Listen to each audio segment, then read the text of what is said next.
Well, hello, hello, hello, and welcome to ZBrush Live and Kermaco Hard Surface and Character Design. I just want to make sure that the audio is coming across well. So some people were reporting that there were some audio issues before, so I just want to make sure that the audio is coming across and you guys can hear me. So if you can, and you are able to hear me, then can you please let me know in the chat, and we can get going.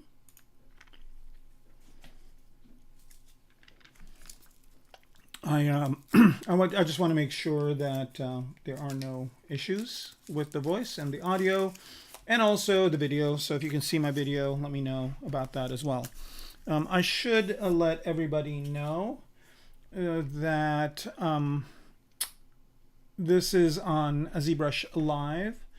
So like, subscribe, definitely subscribe if you like this type of presentation. If you the likes let us know how you're feeling, of course, and it helps us a lot. And also, if you subscribe, you can see other streamers as well and know what's coming up. For example, if you missed that there was a new version of ZBrush released this week, if you'd subscribed, you probably would have gotten some notification that that was going to be happening. So definitely subscribe to the channel, leave a comment. If you have questions, of course, you can ask them during the stream, and I'll try my best to answer them for you. And if you have questions after the fact, because these are posted on YouTube and people can watch them afterwards, if you have questions, then you can leave them in the comments, of course, and we will do the best to answer them for you in the comments as well. Okay, so I still haven't heard from anybody. I know there's a few of you watching. I still haven't heard from anybody whether or not you can hear me and see me okay. So if somebody can let me know on YouTube and Twitch specifically, I would greatly appreciate it. And then we can get started.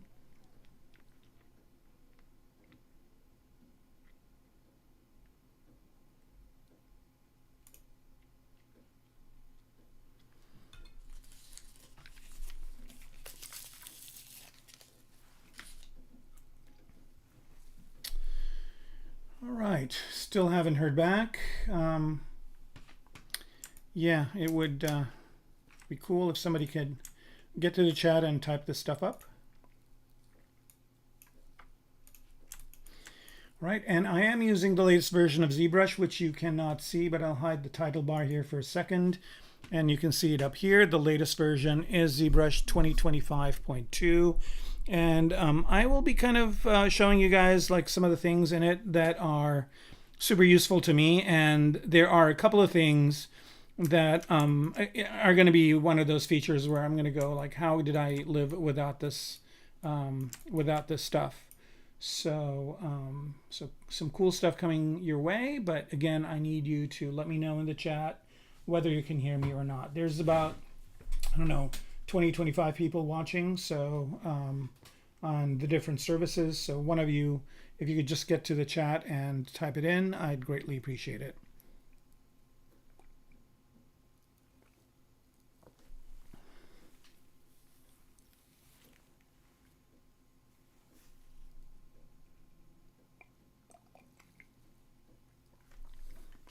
I'm enjoying my tea and waiting.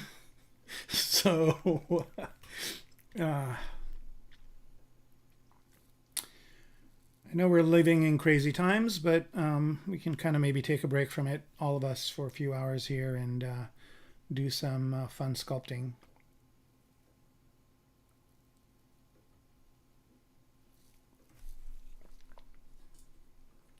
All right, Wallace, thank you very much. So we're good on YouTube. Know how we're doing on Twitch, but yeah, let's kind of get on YouTube and do the work there. All right, something is off. Did I load the right file here? Okay, yeah, I didn't load the right file. Okay, let me just open that one up.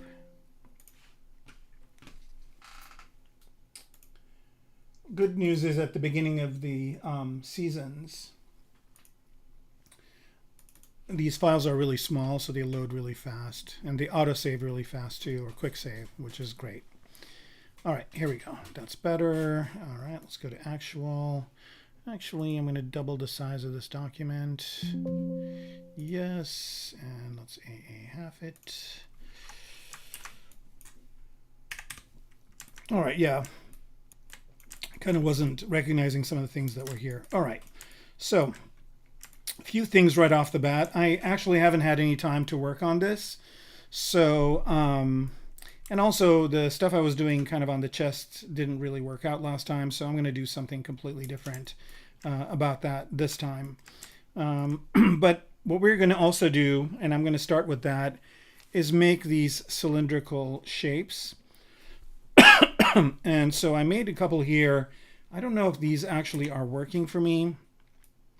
I might want to make them smaller. Let me turn on local symmetry here. I might want to make these guys smaller. like so, to go in here. But I don't know if I am going to be using these ones or not. But I am going to make a few more of these because I'm going to need them all over the robot. So let me make sure I've kind of got some references to work off of here. And then we can go ahead and do it. All right, so for that, I'm going to use my kitbash kit that I just released, and I've incorporated it here in my UI. So this is 135 different cylinder shapes that are topologically sound and have enough of a shape to them so you can kind of start there, but they don't have a design language where it kind of limits you to my design language. You can modify them to your heart's desire. So here, what I want to do real quick is load this in so I have both versions of it, right? Because there's I've got two different versions. One is a ZTL and one is a ZPR. So I'm going to go ahead and load the ZTL. And I've got the ZPR loading in with ZBrush already. So the brush will load with ZBrush automatically. And the reason why I loaded in the ZTL is just to kind of show you all, that this is what the kit looks like. I've done a video tutorial on it, kind of a really simple one. And I did do a stream kind of not under ZBrush Live, using these to create some shapes. But I think for some reason, this is kind of my first foray into streaming outside of ZBrush Live, so I don't think it got recorded, so I'll probably have to do it again. So basically the way it's going to work is that I'm going to be doing these streams. 1 week it's going to be ZBrush Live on Friday, and the same time the following week is going to be under my own not ZBrush Live, but just me doing the stream. And I'm going to be using tools like ZBrush and also mostly ZBrush, but also might be using some other tools as well for different reasons. Anyway, so two ways of course loading these brushes. One is if you have them here, you can just go ahead and kind of look through them. That's kind of one of the advantages. You get like the big screen, kind of the zoom image over here to see it. And you can just kind of cycle through them and pick the one you want. So, or you can always hit the M key as well. I'm sorry, N for narrow for viewing them this way too. So that's the ZTL way of doing it. And if you load the brush, you can press the M key, M as in montage or something. I don't know why I use that word. I'm trying to not use the same ones I always do. And you can use them that way as well. All right, so what we're going to do is we're just going to create some shapes. So I'm going to do those outside of my model. I'm just going to start here with a Polymesh 3D. And I am actually going to use the brush to start out. So I'm just going to go ahead and load the brush, and the brush is loaded. Here are all the different parts. And I'm just going to go ahead and make this a little bit bigger here and kind of choose what I want to start with. So I'm just going to go over here to the beginning.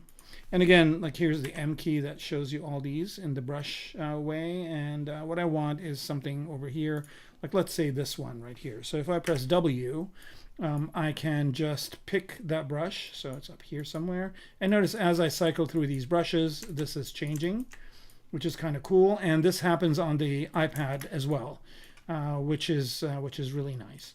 Okay, so I'm going to choose something like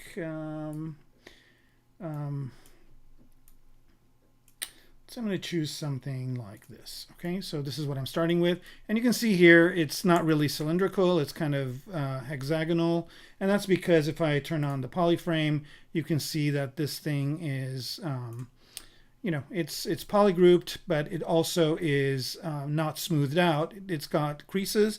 So if I press D for dynamic subdiv, then I get something much better. And even though I did that and I have a better looking shape, I still have a low poly count for it. So this is going to be the center piece of the object I'm going to work on. I'm going to turn perspective off. And I want to make sure that this thing is in the center of the universe. And if I bring up the floor, I'll know that it is because it is coinciding with the coordinates. Okay. By the way, if you guys have questions, you can just ask them. If you just want to talk about anything, you can. It makes this more entertaining for me, and of course more entertaining for you as well. So do interact. I kind of have been playing around with the idea of putting in the chat on the side here so you guys can see the chat as well, but I still have to figure out how to do that both on my stream and this one, and I don't really know if that matters to you. If it does, let me know in the chat. Okay, so this is kind of the basic of what I'm going to start with, and I'm going to turn on polyframe, and what I want to do here is I want these to be holes, not be protruding like this. So the way I'm going to do that is I'm just going to go to ZModeler. One of the things I should mention is that in ZModeler they've added something that's really, really cool, and that is presets, right? So when you go and choose options from here, so let's say what I want to do here is I want to do a Q mesh, right? I'm going to do a Q mesh, and I'm going to do polygroup all, okay? And that's what I want, right? So if I click the plus here, I can just call it Q mesh polygroup all, okay? So there it is, and once I do that, I can hit enter, and now that is a preset, right? And so now if I click off of this, I've got this preset right over here, and now if I press space, there's polygon actions, or I can go to my preset. Did I not save it? I did not save it. All right, let's do this over again. Again, this is new, so it's going to take me a few minutes to get used to it. So it's going to be polygon action, and then I'm going to go ahead and go to polygon, QMesh, polygroup all, add it, and what I'm going to do is call it QM poly PG all. Right, so this kind of forces me to do a kind of a short version of that. So line 10 step, it's all there, it's all good, and yeah. And I don't know what's going on. Oh, save. There we go. That's what I didn't do before. So now if I do this and I go to presets, there is that preset right here, and I can go in and edit it, change it, and do whatever I want. Okay, so now I'm going to use that and push this down like this. Okay. And what I want to do is I want to place a screw over here.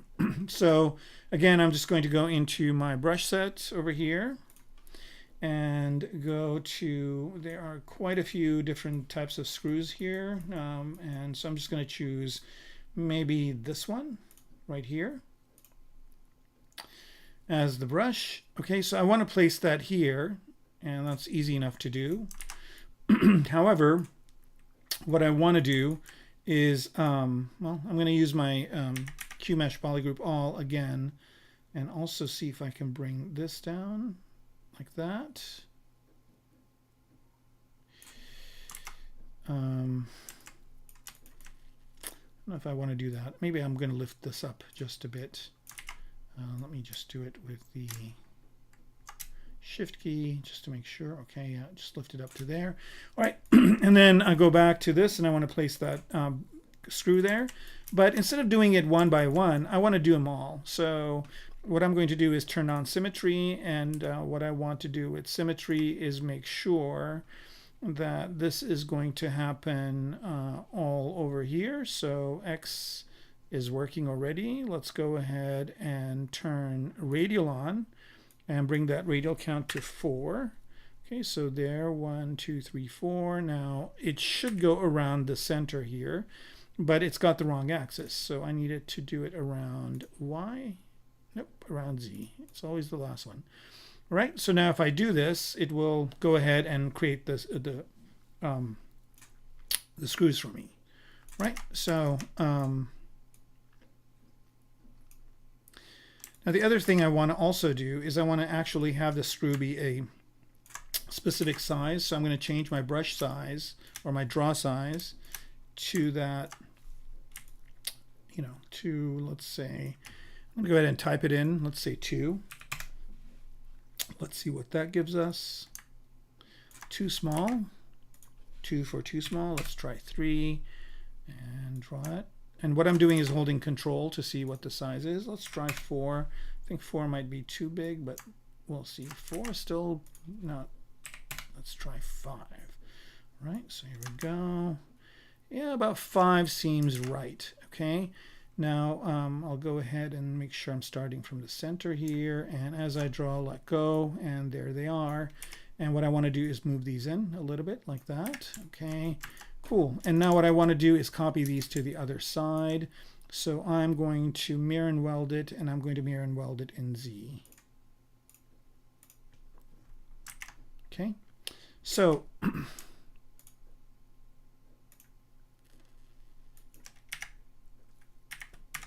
I think since this adds a little bit more to it, when I centered this in the universe, it didn't center correctly, but what I'm going to do is just delete this edge over here, mirror and weld in Z.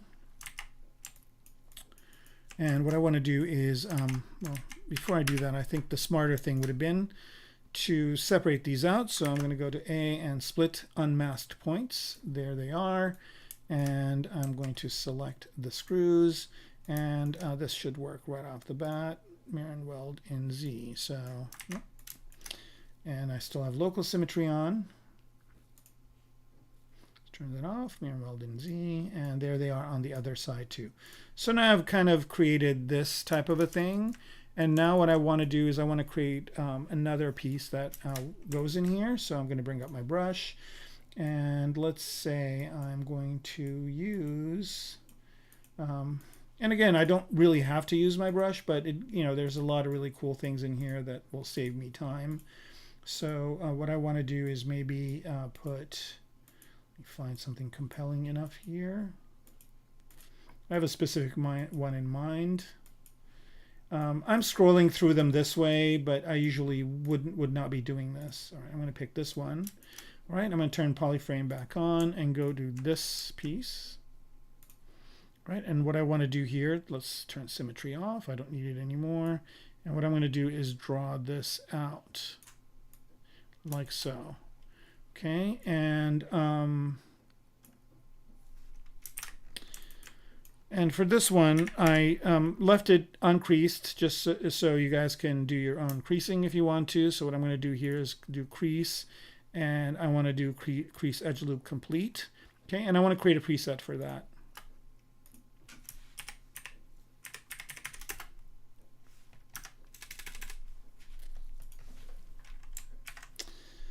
Right.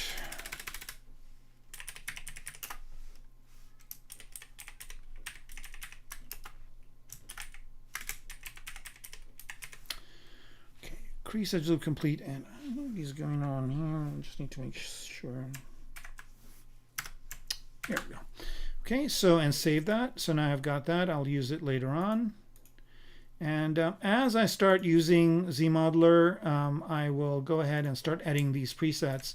And I'm doing this here just because I wanted to also show you guys how my workflow is going to be building up this, this set.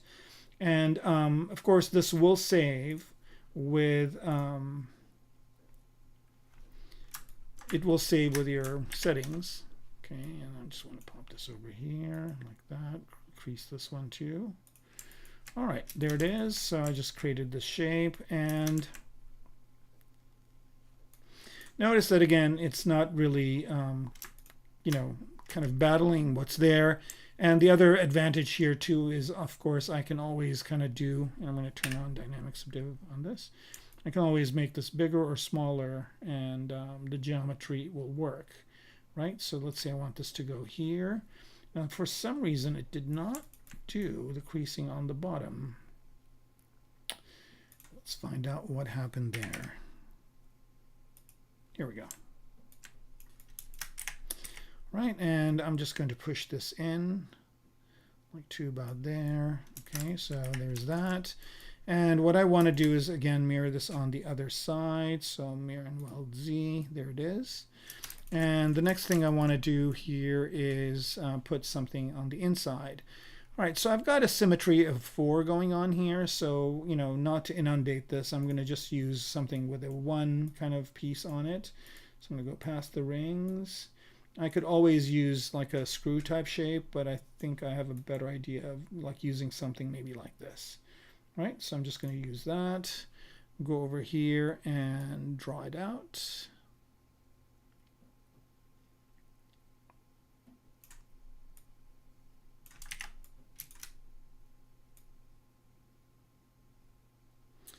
I want to make sure that this is centered. I think it is. Okay, here we go.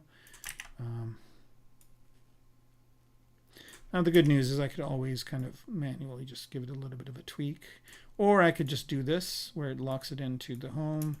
Okay, so now I know it is exactly in the center, and I want this to protrude just a little bit like that. And what I want to do is I don't need a lot of the inside geometry of this. I'm just going to split the mask points and turn on transparency.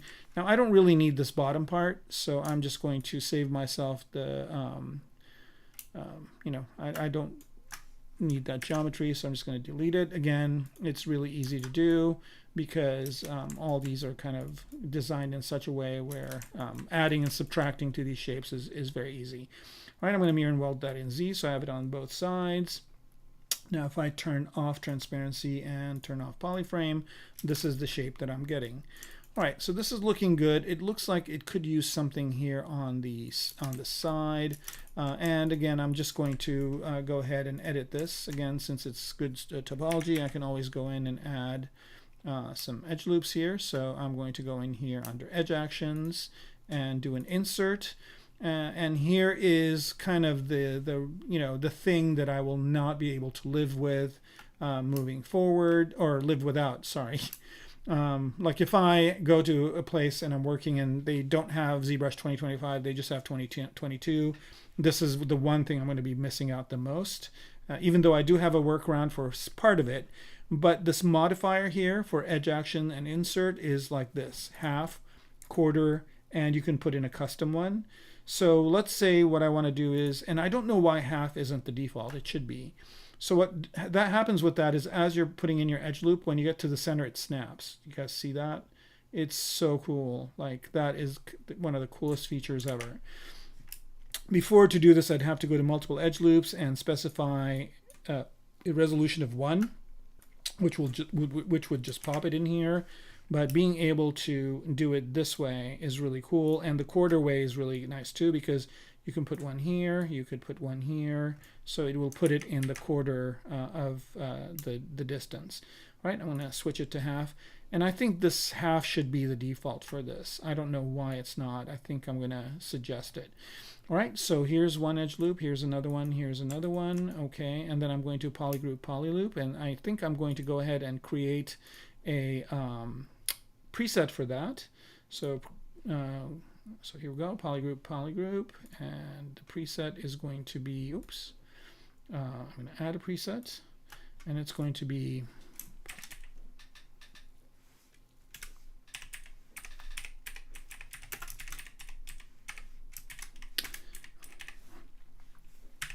I think this is going to be my pickup line, you know, from now on. Okay, how's your polygroup polyloop going? Okay, so here's 1, here's 2. All right, so I've got the polygrouping happening here, and then what I want to do is crease these edges. So again, go to my preset for edge actions, crease edge loop complete. There we go. That basically saves me a lot of time there. All right, and then what I want to do is just Q-mesh these polygons in. So here, I'm going to go to polygon actions, and I'm going to do Q-mesh. Did I already make a Q-mesh polygroup? Oh, I did do it. Okay, so here we go. See, here's me using something right away. Polygroup or Q-mesh polygroup all, right? So I'm just going to push this in like that. That's a little bit too much. Actually, what if I go the other direction? What if I go outwards? And what if I go outwards and hold shift down? think that kind of creates an interesting shape right there. All right, yeah, I like that a lot. All right, so there it is, and what I'm going to do is mirror and weld this to the other side. Looks like, oops, mirror and weld it to the other side. I think it would be really cool if Maxon added a capability to be able to do that in a cool, kind of a smarter way. All right, and what I want to do here is I want to do the same thing here. I'm going to go ahead and insert single edge loop. So I was mentioning earlier that I really like this one more with the half on, so I'll just make a preset for it. So I'm just going to go to plus here, and I'm going to say insert edge loop,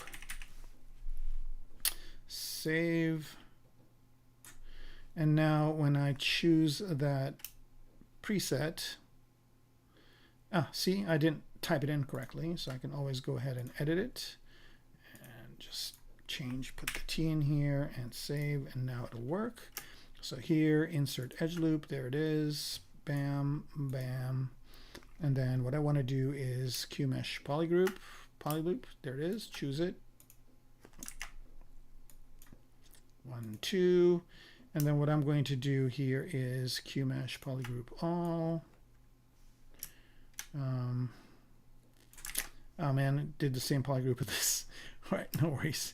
Polygroup polyloop, and let's just change it to a different polygroup. Here we go, and then QMesh it out.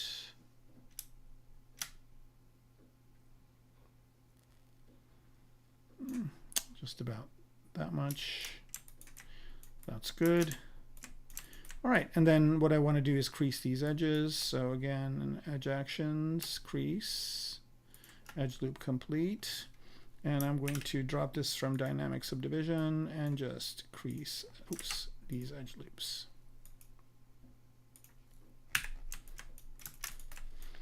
Right, and I think what I want to do is I want to mask these edge loops. So edge actions, mask, edge loop complete, this one, and this one. I should have symmetry on. I don't know why I don't, but why not? Let's kind of stay the course.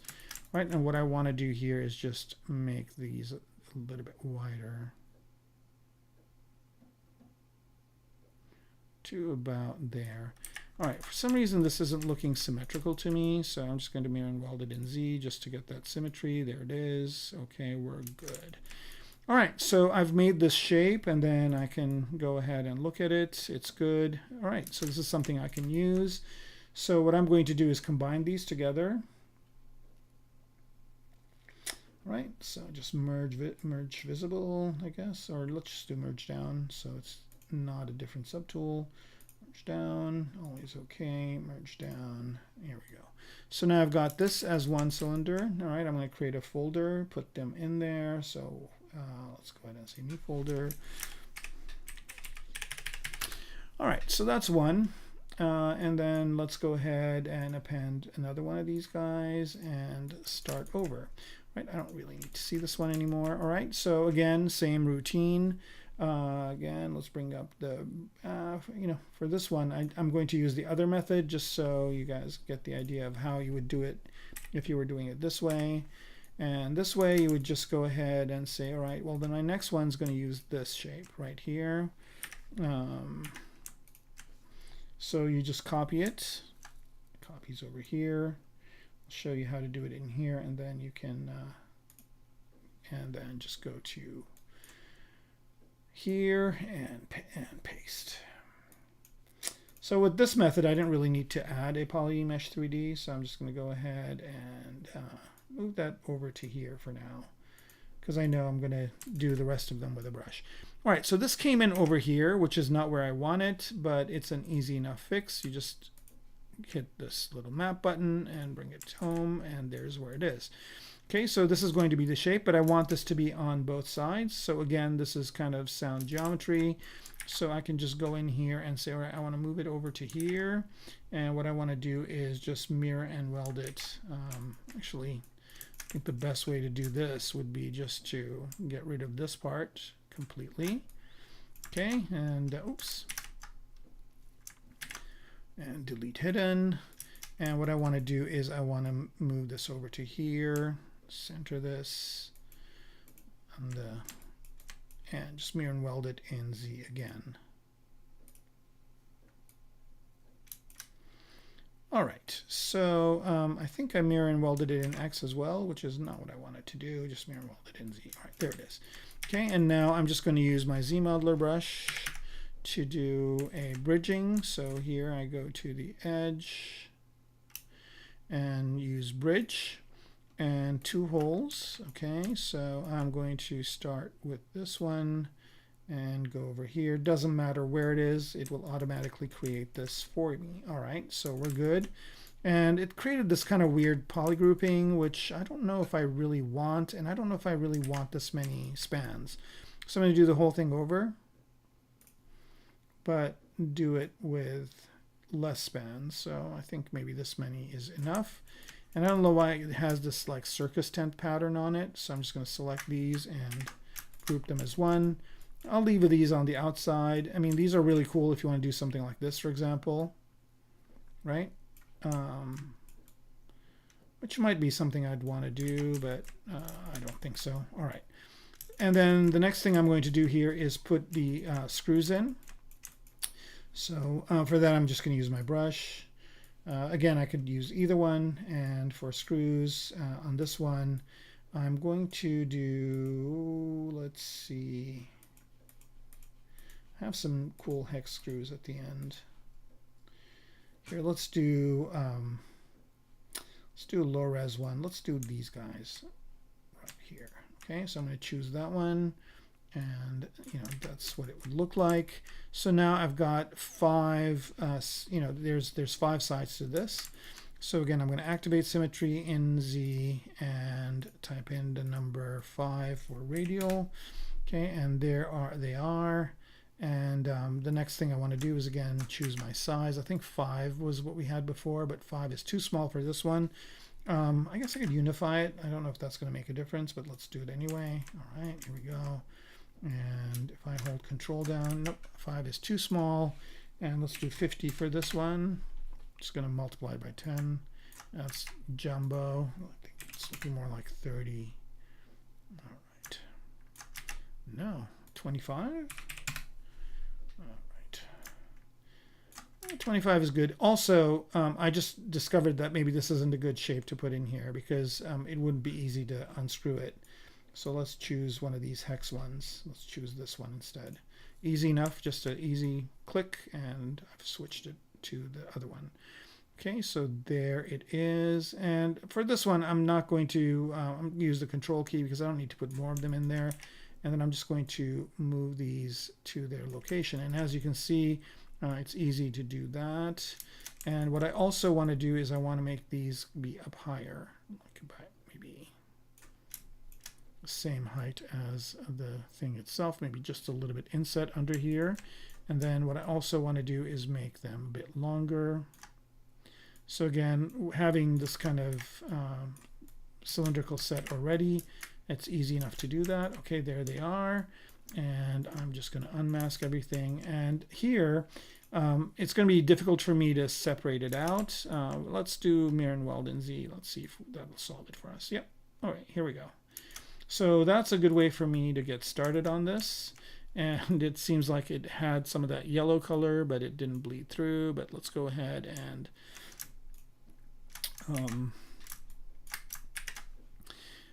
fill object. I mean, the color doesn't really matter in this case, but I do want it to be a uniform color. And then the next thing I want to do here is I want to kind of do this.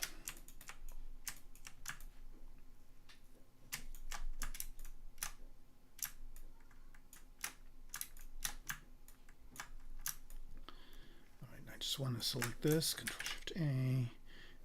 And what I want to do is mask this and go back to these guys, and I think I need to tweak them just a little bit more just to make sure they're in the center. Okay. Again, I'm doing this on all of them at the same time. What is happening here with this one? All right, I'll have to check that out. Just the display thing. Do a quick BPR. Huh. Did I inadvertently not select it? You know, I mean, it's easy enough to do this over again, so I'm just going to go ahead and delete hidden, do it over.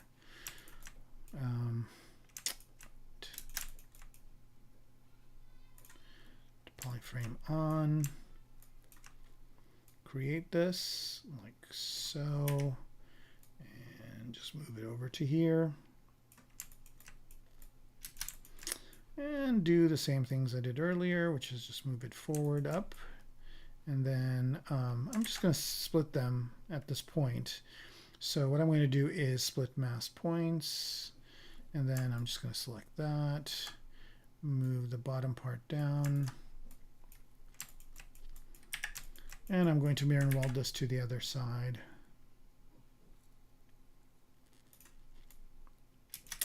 All right, much better. All right, and turn this off. Okay, we don't have that weird anomaly. I think I might have inadvertently selected a vertex or something, so easy enough of a fix. Affixia.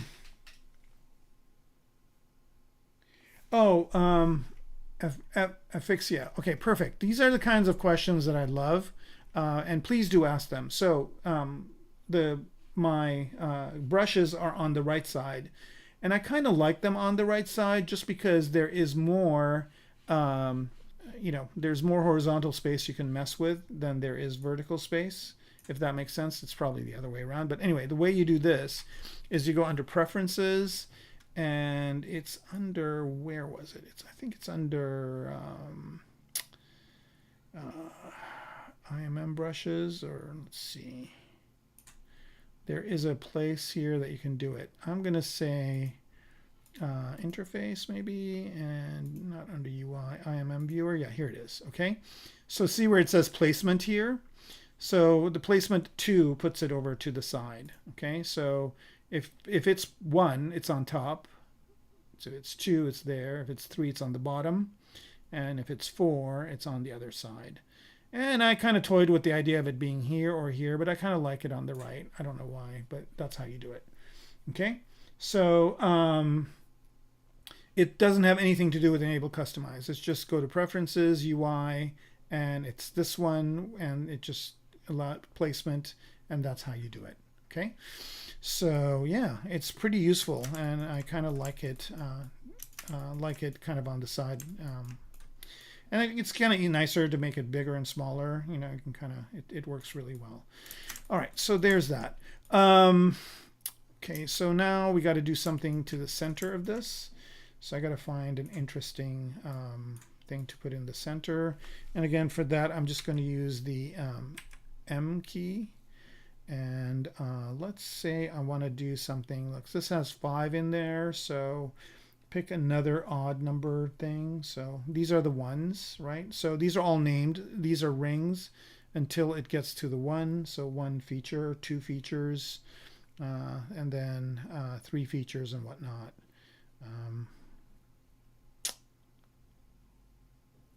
It's kind of interesting. I just kind of was going through a mental exercise going like, well, this has 2, but it actually doesn't. The main feature is the center line. Okay, so let's say for this I want to do maybe, let's do this one. No, let's do something low res.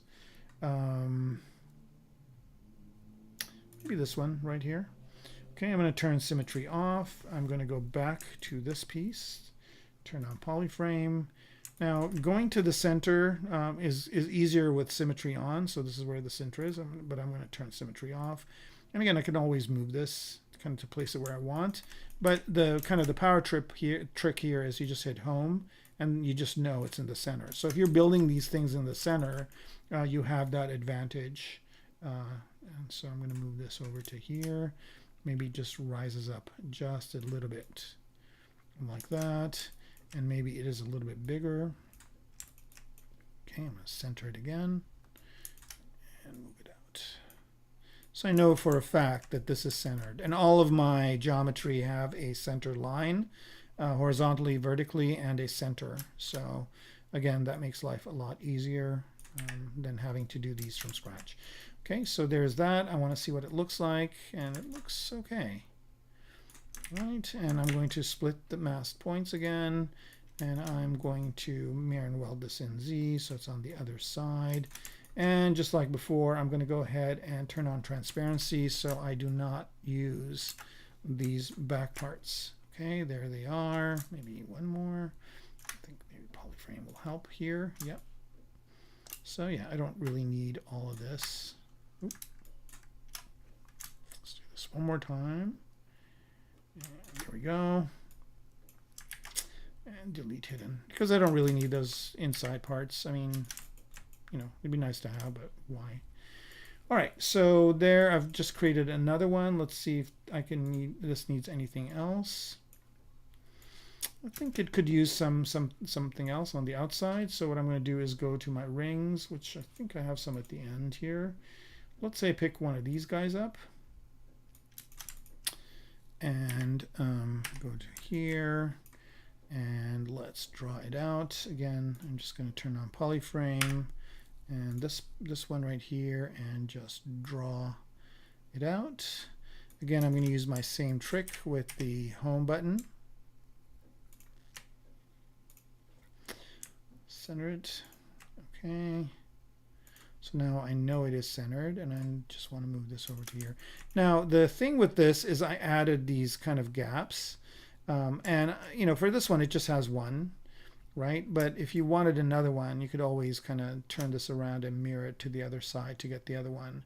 The reason why I just have one as the gap here is because if you do dynamic subdiv on this, it does work, it's creased. But if it wasn't, then if it wasn't creased, it would kind of not, this circular shape would not hold its circularity, I guess is a way to say it. But what I'm going to do with this one is I'm just going to rotate it like so.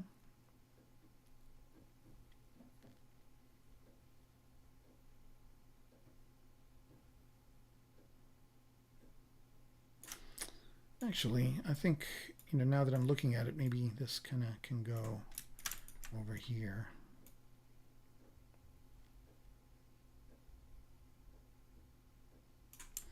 Something like that, and then kind of fit in this little area. Let's see what that looks like.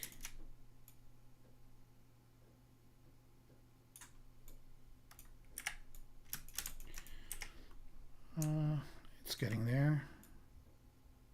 Maybe something like that. All right, so there's enough visual interest there. Let's turn transparency off. Yeah, I think that kind of gives it a little bit more. I'm going to push, split hidden. I mean, so down masked. Let's move this down to about there. And maybe make it just a smidge bigger.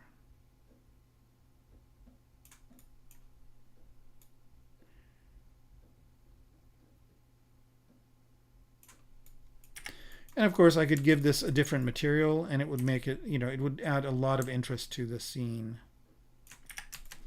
All right. Whoa, a lot of comments. Okay. So I think I've gotten to a point now where I am going to actually start a count. And Wallace, you are going to be the lucky first person on that list. I'm just going to get a piece of paper here in my notebook, actually, and I'm going to start putting this down. I get asked that question all the time, right? And, you know, I feel really bad because I don't usually keep a tally of them. I should, but I'm going to start with you. So the question is, you know, should I use another DCC for hard surface modeling, or should I use ZBrush? Okay, so Wallace, I'm going to put your name down here, and the whole thing started with you. I mean, it started with somebody else before you, but, you know, you're the one that just basically convinced me to start a tally. So hopefully one day I will meet you and I'll be like, this is the guy. All right.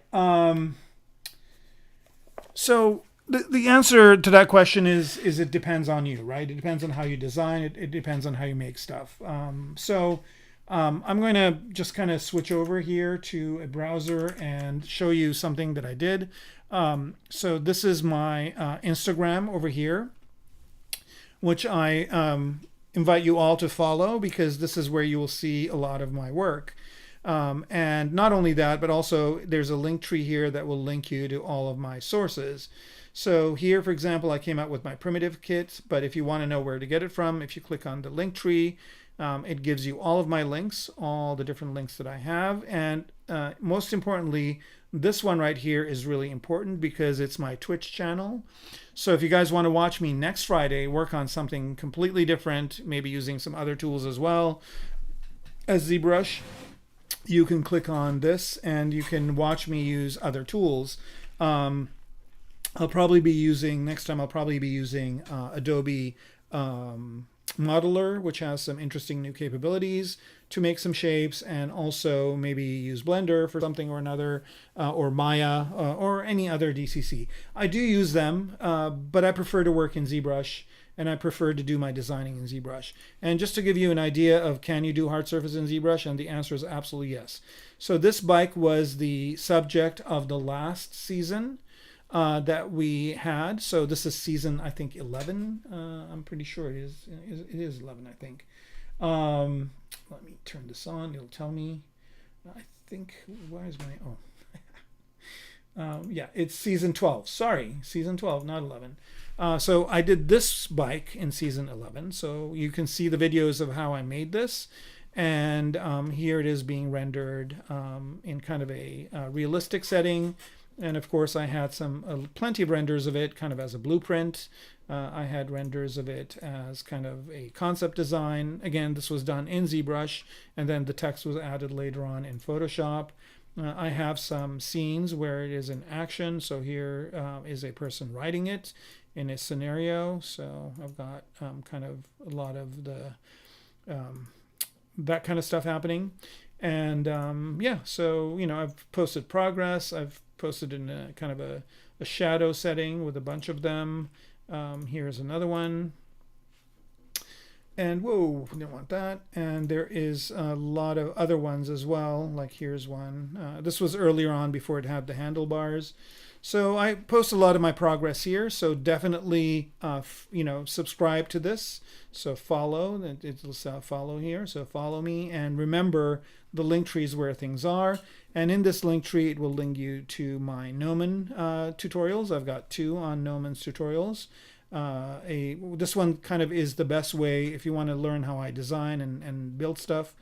This is the one to get, because you can go all the way from me deciding on how to do the concept design, doing the research, doing the prototypes in VR, and then just developing it through ZBrush, taking it to Substance Painter, and then into Keyshot, and then into Photoshop. And then the other title I have is this one, which is 3 Scanner Topology for Production, which basically talks about how you can take scan data and modify it to create characters in a game, or to whatever, have somebody have a digital double. All right, and it also, the link tree links you to my portfolio where you can see my works. I need to add some of my newer works to this, which is one of my tasks for this weekend. And last but not least, this is where you can get the kitbash kit. I have 2 already that I have. There's the primitives one, which doesn't cost you anything. It's free. I also have my UI colors, which are free. And then I have a version of this primitives brush, but it has some extra primitives in it that I use all the time, and I thought I'd just make that available too for a nominal fee. And these are the shapes that are extra in the Pro kit. And then if you and then here's the 135 cylinder Pro primitives. This is the one that I'm using now. Excuse me. There's a video here on how to use it. Here's a render of the pieces. And if you scroll down, you can see some examples of how clean this topology will render. And you can make some compound shapes. So this is something that I made just like what I'm doing here in this stream. Okay, so you can pick this up. Only thing I should mention is that I have this for $20 until April 15, after which it's going to be $24.99. So if you do want to pick it up, if you move quickly, you might save yourself some money. Maybe use that money to buy the other kitbash kit if you have it. right? So you can buy this one and this one for the same price that just this one is going to be after April 15. All right, so much for that. Jumping back, let's see here. Yeah, I think personally I like using I just like using ZBrush to do my modeling. I mean, this character here over on the right is also made with ZBrush. Again, this was one of the seasons in the streams. So yeah, I mean, for me, ZBrush is the way to do it. And then I just, I mean, I use Blender for certain things. I use Maya for certain things, but the majority of my bulk of my work is done in ZBrush. All right. So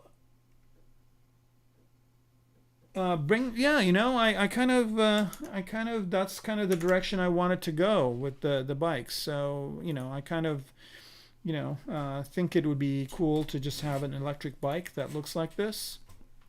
And I kind of thought about all the different things that it would do. So first of all, like it would be, it would use AI. So it would, first of all, when the rider sits on it, it would determine the weight of the rider. And the rider doesn't really have to drive it per se. All they have to do is just hold on to the handlebars, and their helmet, will know where they want to go. So just like on your phone, when you do GPS, you can, in your helmet, program it and say, I want to go here. And all you got to do is just hold the handlebars and the bike will take you there. It will also, has cameras. So it would have cameras here and in the front, whatever. It would kind of keep track of what's around you to avoid hitting anything. So, I mean, if they can have self-driving cars, and I don't know where you live, but in LA here, it's like a weird thing where you just see these Waymo cars and they drive by and there's no driver, right? But they drive around. I mean, they have passengers, and I think sooner or later, the majority of automobiles, the majority of mobility will be with electric as well as autonomous. So, we don't have to sit behind the wheel in traffic or whatever and have to pay attention to all these things where, the car could take us where we wanted to go and we can just sit back and read something or have an iPad and use ZBrush, right? I mean, that's what I would do. All right, so anyway, this is the helmet that I'm working on, and I'm still working on that. I think this is going to be the topic of my next stream, next Friday. So you'll see me kind of designing some of these canisters using my kitbash kit for it. Okay, but I agree. It would be nice if this thing was real. I really would love it if somebody who is more of a manufacturer or somebody who has the means to kind of put it together. I can work with them, give them the ideas, refine the design in whatever ways it needs to be refined, and then engineer it and produce it. Okay, so yeah, maybe one day it will be a real thing. All right, so moving back to here. All right, so I still kind of think this part right here is pretty empty. I mean, part of it is cool looking, but I think it could use something else. Right, and for that, I think I'm just going to go in and see if I can just take a couple of these guys. So I'm going to take this one and this one.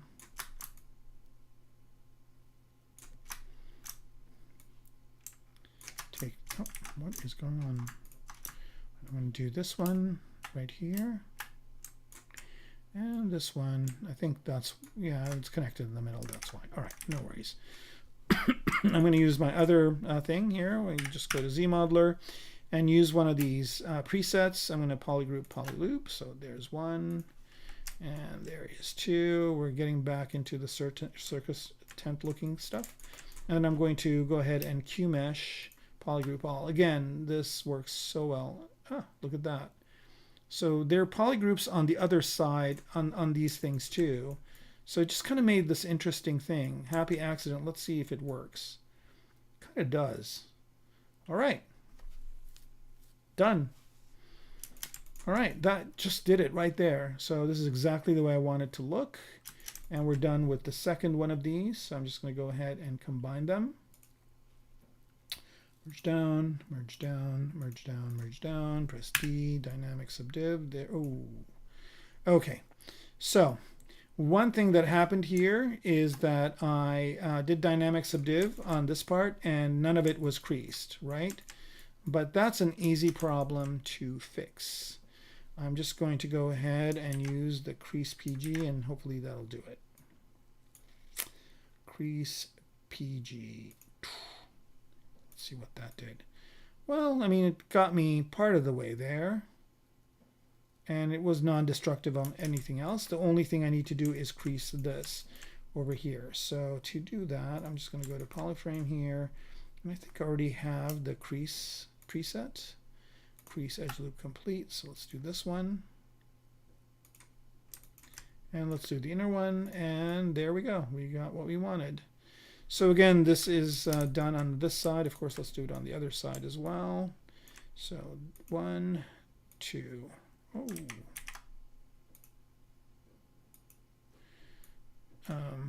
Doesn't want to play ball. All right, well, you know, I've got one side that's working. I can always mirror it over. All right, so here we go. Mirror and weld Z. It's going to be the other one. Always is. Not a problem. All right. Here we go. All right, so I've got my shape and it's dynamically subdived. So I can smooth it, and yeah, here it is. Now, one thing I should do here is I should, no, I think this is good enough. All right, let's see.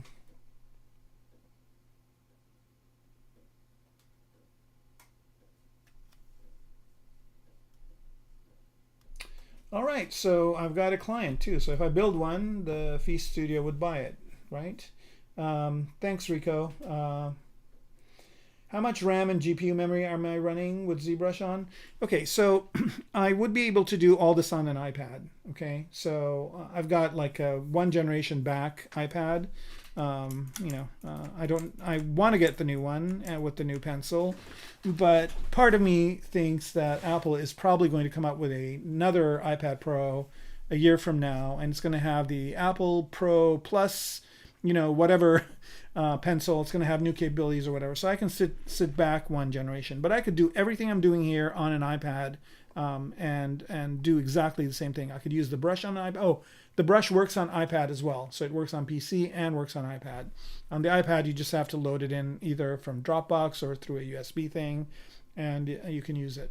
So that said, my computer here, I have 128 gigs of RAM. 64 is what I had. I just put 128 in because sometimes I am processing a lot of Photoshop files. It's not for ZBrush. ZBrush is fine with 64 gigs. I've never really gone beyond that.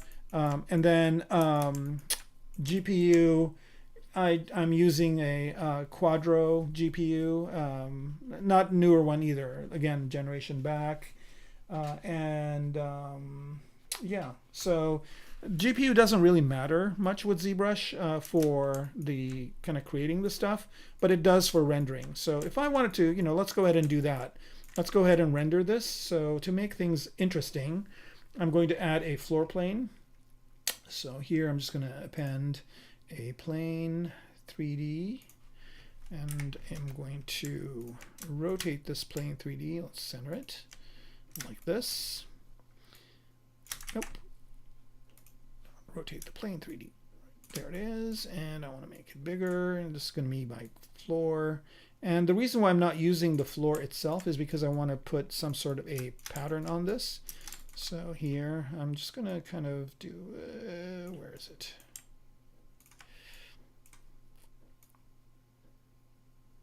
One of the things I like to do is just add a little bit of thickness to a plane, which makes life easier because I can see it from the side now. And I'm just going to move it over to here. Okay, perfect. And then let's turn perspective on. Okay, so there's my ground plane. And what I want to do with the ground plane is just to make it a little bit more interesting. Let's go ahead and add a surface noise to it. So surface noise. And there it is. And what I want to do is I don't want to use the noise that comes with it. Let's make it a little bit stronger. I don't want to really use different colors. I'm just going to use one. And what I want to do here is, let's see, let's use noise plug.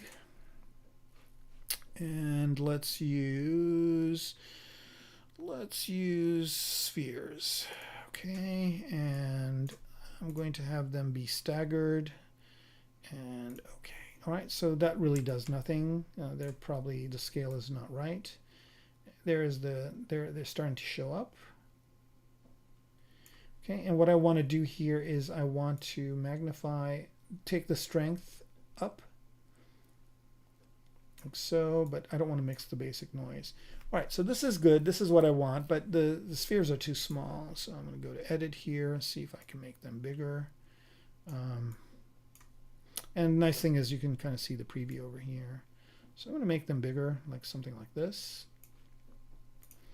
And are these staggered? Yeah, they are. All right, cool. And let's go ahead and make them a little bit smaller. Maybe something like that. Kind of looking like Legos now. And okay, so this is what it looks like, but Dynamic Subdiv has added 2 of these. Now I could make this into geometry, which I think I'm going to make it into geometry, but I just want to give it a little bit more strength, like a little bit higher. Okay.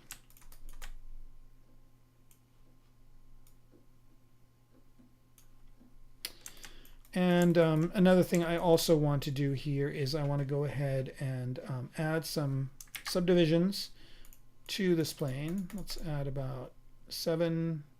We're at about 4 million. Yeah, 16 million. That's good. And what we could do here is we can just apply this noise to the mesh. And now we have geometry, right? And before I do that, I need to make a few tweaks. First of all, I think it's a little bit too high. So I'm going to reduce the strength to, let's say, -2 as one thing. And also, I get those weird things happening on the edge. So what I want to do here is just zoom in. I think my PC is starting to...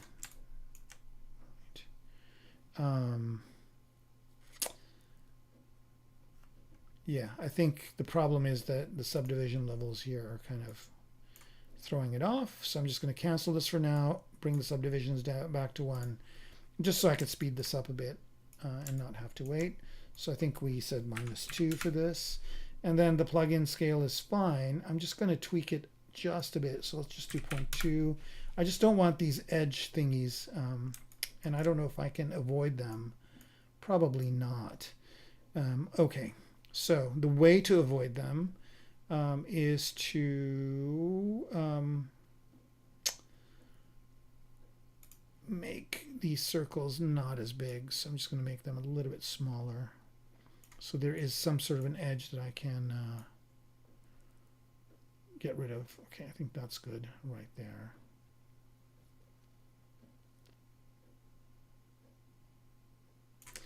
There.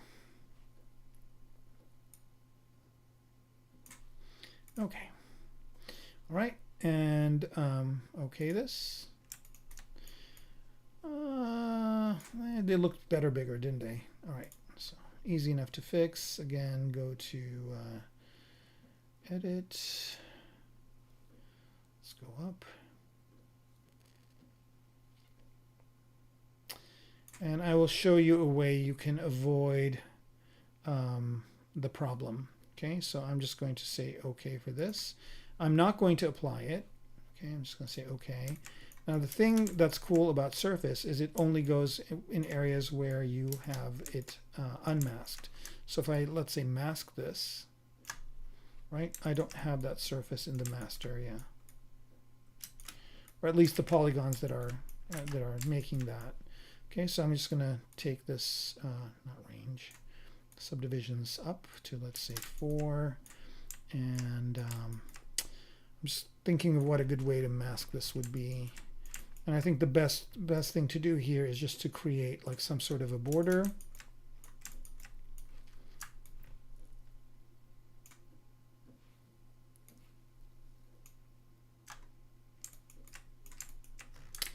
Yep, I think that's the way to do it. All right, so I'm just going to go to subdivision level 1 and bring up polyframe, and I'm going to turn off the noise for a minute.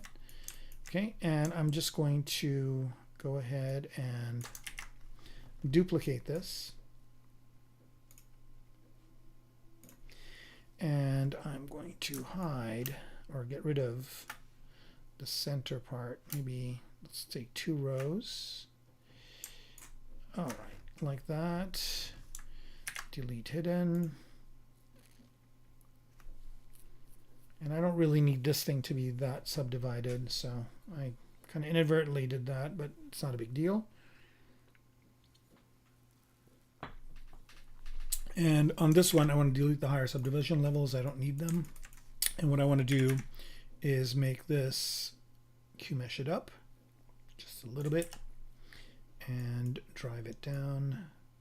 So it's just a little bit of a lip like that. And then go back to this one, turn the noise back on. Surface noise, okay.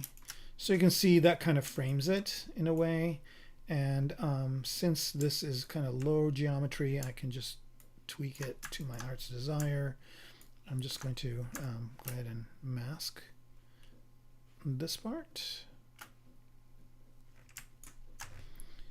and see if I can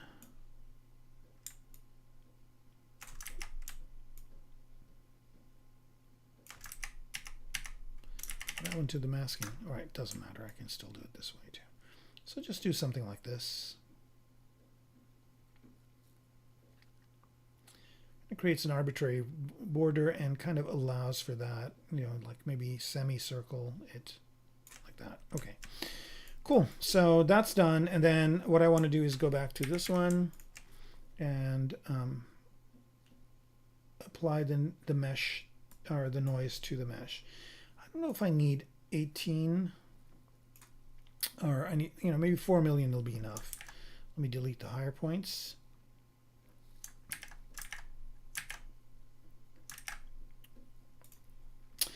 Right, and let's just apply this to the mesh. All right, and I think that looks good enough. Okay, so I do have that surface, and I'm gonna take this and move it down.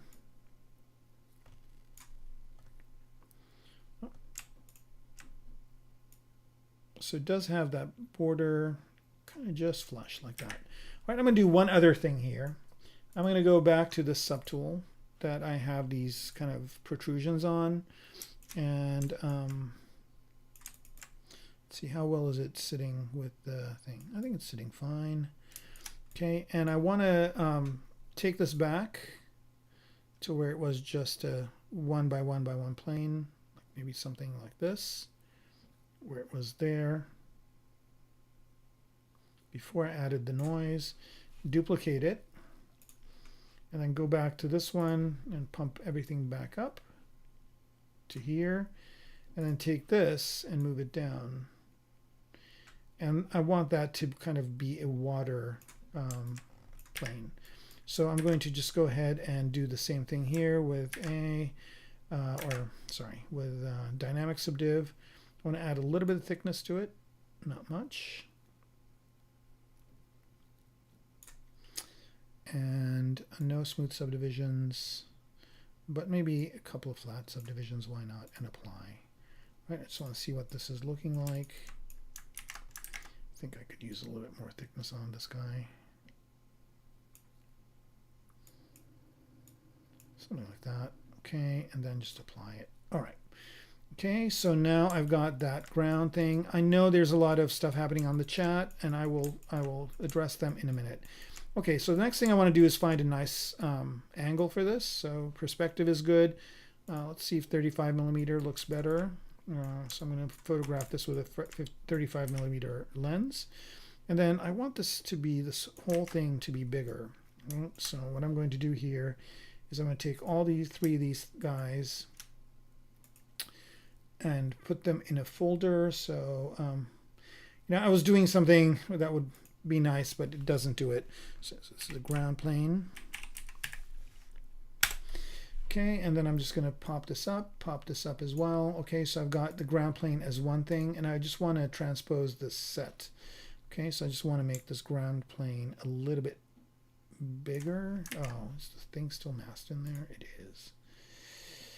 Not a problem. Unmask, unmask, unmask. Okay, so now we should be good. What is going on? Right, so I'm in this folder. I did save folder. I did, all right. So I'm just going to do these guys.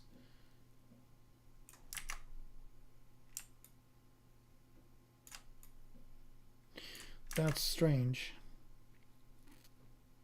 I can just make the whole thing bigger. I can. Oh, well, I don't know that you couldn't do the just this one.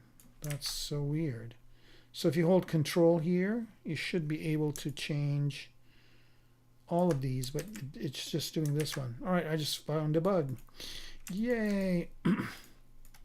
I'll let them know. They usually release another version. Okay, so that's good enough. All right, so now let's go ahead and create a compositional view for this. So we said 35 millimeter was better. Let's say we kind of zoom in, you know, find a good angle. And by the way, me finding a good angle in ZBrush is, I do that with a space mouse. I don't have mine hooked up right now, but I've done previous streams where I have hooked it up. Okay, so I'll stop here and read the questions, and then I'll come back to it.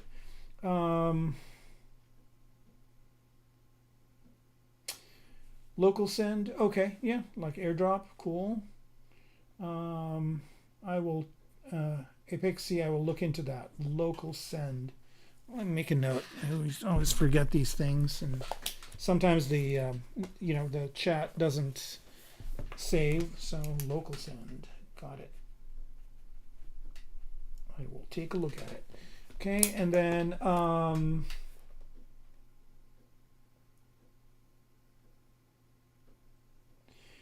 okay, I will answer that question for you.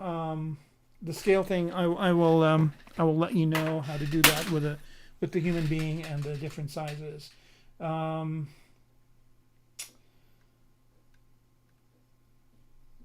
Yeah, 16 gigs is good. Like, yeah, like I mean, I'm kind of, you know, like 64 would be, you know, like, you know, royalty. Like I said again, like I ran into a limitation with what I was doing with Photoshop with a batch job that I had.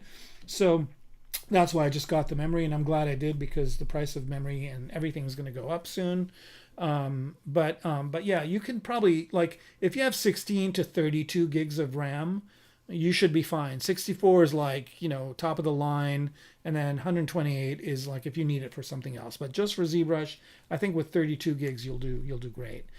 Okay, so let me answer the sizing question for you. So there's two things, right? So let's go ahead and go here to Lightbox and get, I don't know, let's not get a project, let's get a tool. Let's get this dude, which used to be an amazing dude until he got this hairdo, right? Like, what is with this hair? All right, so I'm going to hide that hair. All right, so there it is. Now, the thing about this guy is that, like, if I look at the brush size, I can go to draw size of 1, and I'm okay. You know, if I'm, I don't know, let's go to a standard brush or something like that, or a clay, you know, clay buildup, whatever. Right, so if I go here, like, I'm okay. I can have a very small brush and I can have a very big brush, right? So the range of the brush is okay. So well, the first thing I recommend you do is get this thing to be in world scale. So for that, I would go into a Z or Scale Master, right? It's a plugin, comes with ZBrush. So you just go here to Scale Master. Where are you? Here it is, Scale Master. Okay, so the first thing you do is you click on Set Scene Scale, and it just gives you this information. So right now, the scene does not have a scale to it, right? So I will say, yes, the Y, 6 feet, this guy is a 6 foot tall guy. So I'm just going to go ahead and accept that. If he was taller, like let's say he's 6'5", I could just go ahead in here, type 6'5", And since this R is on, it's going to resize everything to that. Okay, so now that I've done that, I will just say resize subtool all, and that's just going to resize everything. Whoa, dude. It's going to resize everything so that this guy is 6.5. Okay, so something weird happened here. So now if I go to the brush size, again, the small is good, but even if I go to the biggest size, it's not huge, right? So the ratio is not working. And the reason why that is when it resized it to 6.5, now I know that if I export this and print it in 3D print it, it's going to be fine. But in ZBrush's scale, this is way big. And the way I find out about that is I just go under geometry and size. And I can see that the size, the Y size for this is 21, ZBrush's scale size. So that's too big. You want this to be, around 2 to 4. Okay, you don't want it to be greater than that. So in order to fix that problem, what you would do here is you'd go in again in Scale Master and put in a new bounding box. Okay, and what that will do is it'll just put a box around this guy. And if I turn transparency on, you'll see that it is going to be, and this works better if I'm focused on the guy. You'll see that he's just fitting in that box, right? So he's been encased in carbonite or whatever it is in Star Wars, right? So this exactly is fitting this. You might think it's going a little bit further in the back, and I have a feeling that's because of his fro or something is pushing it back further, right? But this guy basically now is in this bounding box. And then you choose the bounding box, right? And what you want to do is you want to take everything that's in here and have it fit into that like size that I mentioned earlier. And the way you do that is you just go here and make sure all is selected. And you click on, where is it? Yeah, ZBrush Scale Unify. You just click on this. And then it just takes everything and makes it in the ZBrush size. So basically what we've done so far is we've taken our guy, we've made him 6'5", which it shows up over here in Scale Master. So now I know that if I export this thing, it's going to be the right size. And also if I go over here to geometry and size, you will see that my Y size is 1.9, which is under that 2. And now my brush size could be smaller or bigger, right? So the biggest size is huge, right? So I can make some big changes, and the small size is small, right? Okay, so hopefully that answers some of your question. Now the other thing also is sometimes you really want to do some detailed work. So you just go down here, and this guy has a small detail over here on his shoulder. And the smallest draw size you can go to is 1, right? So if I'm drawing here on this guy, I'm doing, I'm kind of maybe choose a Damien standard here, right? So I'm just going in here and I'm adding some details. And how many okay, is this guy subdivided?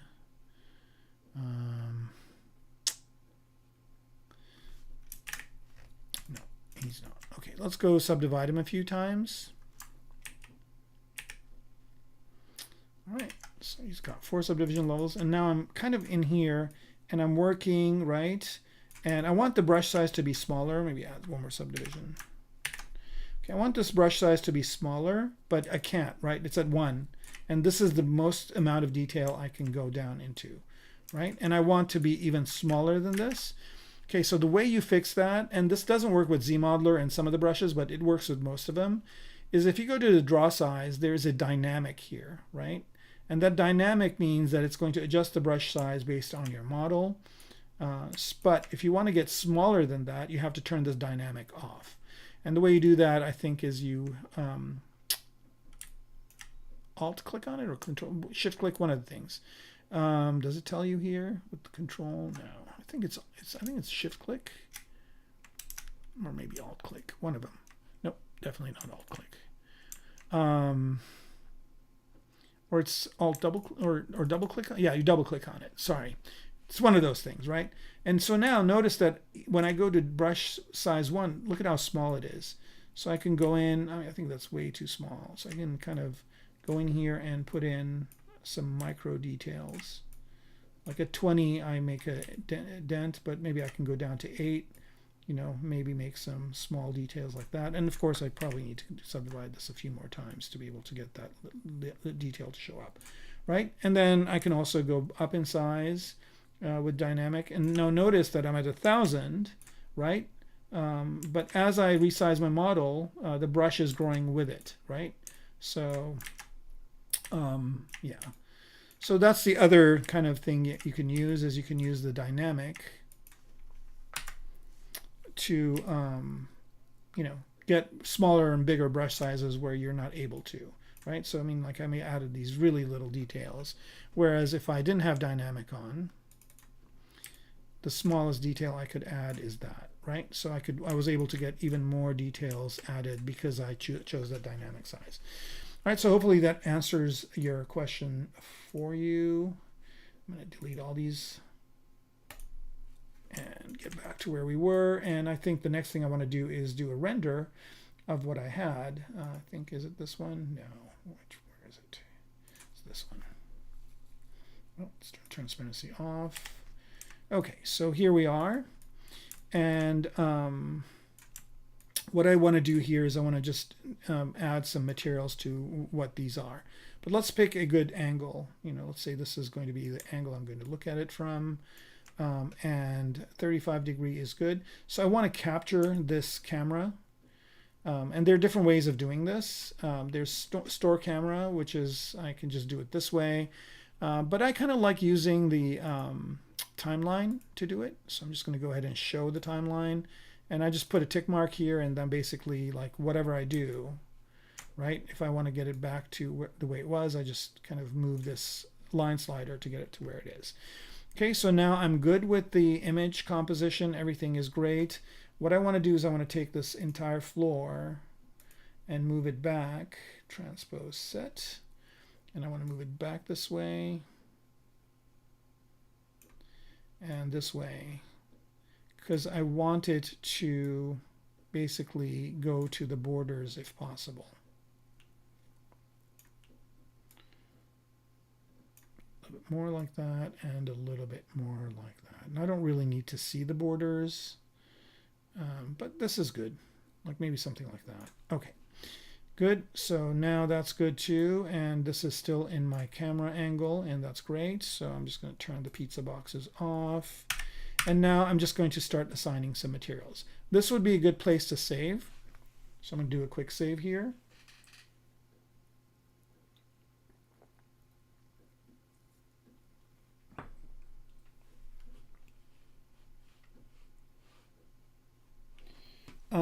Okay. And now I'm just going to pick some materials. So in this version of ZBrush, they added a whole bunch of new materials, which are pretty cool. And I don't know what all these materials are over here. How did that happen? Okay, let me see what's happening with my materials menu. Material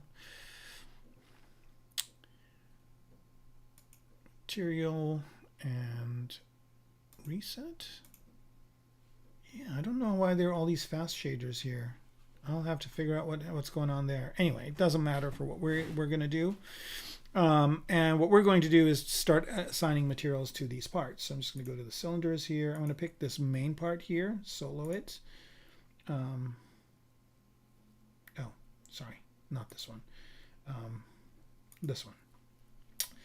All right, yeah, so here, this is all one part now, which I don't want. I want to break it out. So it's easy enough to do. It's just going to split and split to similar parts. Okay. And so now I've got them separated out. So I'm going to start out with this part right here. And for this one, I'm going to use, let's see if there's anything interesting here. Simple metal. I'm going to actually use a metal that I can change. So I'm going to use this rough metal. There it is. Okay, it's telling me I should activate Redshift. Done. Oh, that's weird too. Okay, let me go into the Maxon app here and see what is happening. Why didn't it not locate Redshift? Okay, there it is. It says it's there. Oh, I need to install it. All right, this will take a minute. Okay, come on. Oh, I need to choose a version. All right, I'm going to use the latest and greatest version. Install that one. Oh, man. All right, so it's asking me to close ZBrush to do this. Not a problem. All right, I'm just going to go ahead and quick save this one more time. And again, it's not that heavy of a file, so I can bring it up really fast. All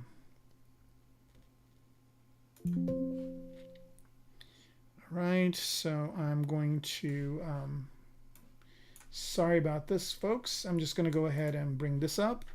And, or actually, let me just put the other one up. The please stand by, that's what it's for. All right, and let me go ahead and do this again. Again, I apologize for the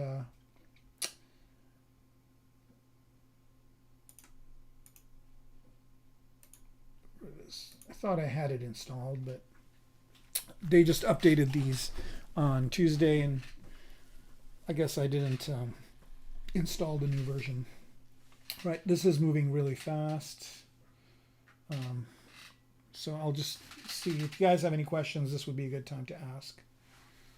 And I think I'm going to turn off the standby so you guys can see me in the corner.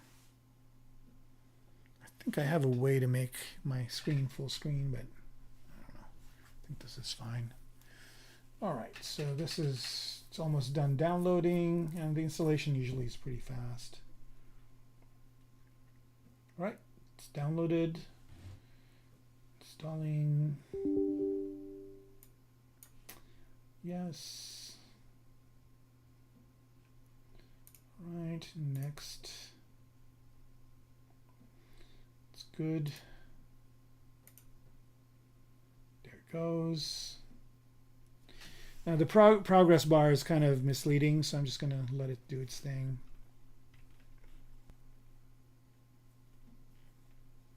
It's about 25% installed.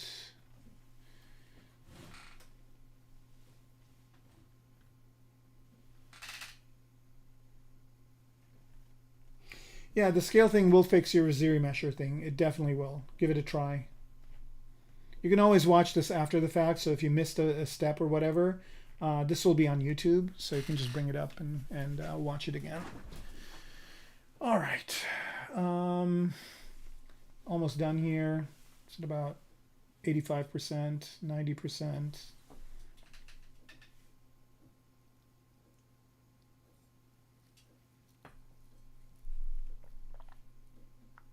And done. Oh, needs to download the kernels for my video card, and there's that.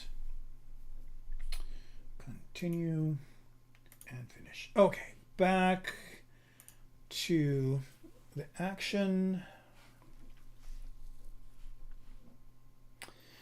You know, as much as I complain about subscription stuff, it's kind of nice to have that Maxon app and just be able to load things in and out, like load older versions and whatever, install different versions.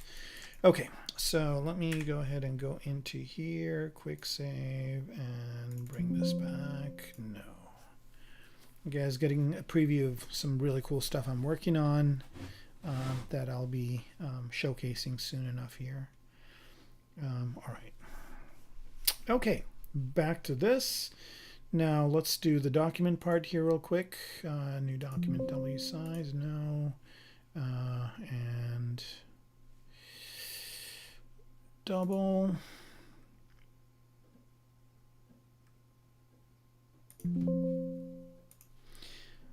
A half. All right, so let's see if my camera angle will work. Nope. Oh, I guess I have to drop it first.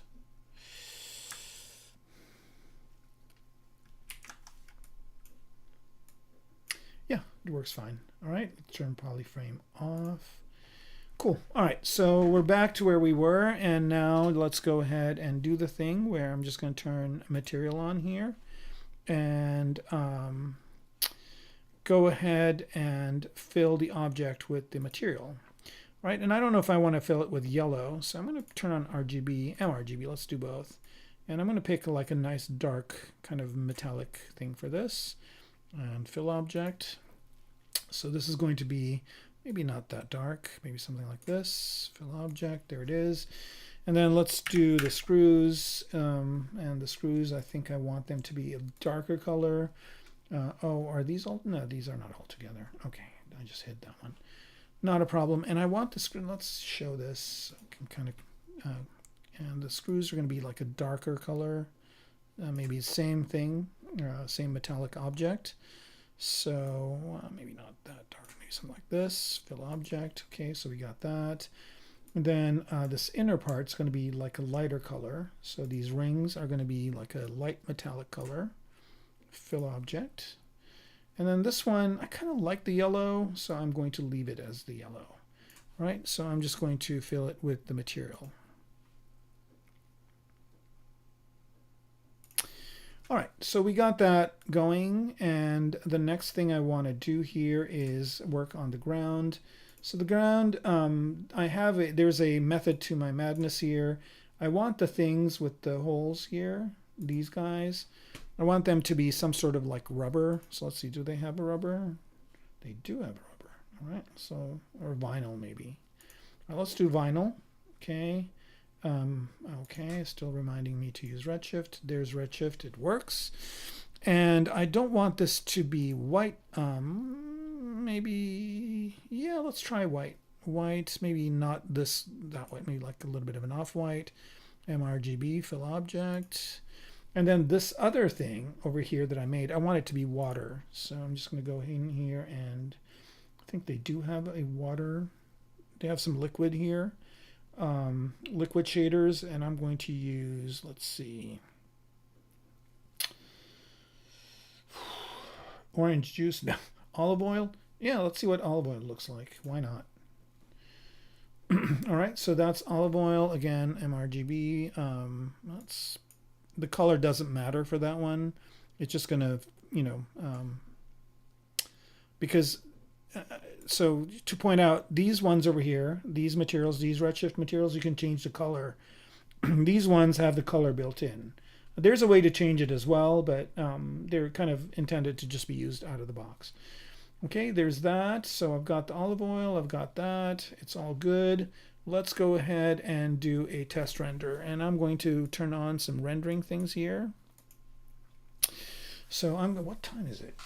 Oh my gosh, we're almost out of time, and I didn't even work on the robot today, but that's fine.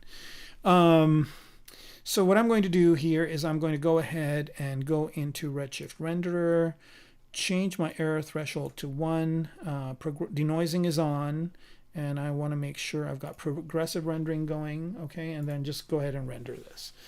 Okay, so I'll just sit a few minutes and wait while the render happens. And again, this is pretty low poly geometry, so it shouldn't take long to do the render. Right.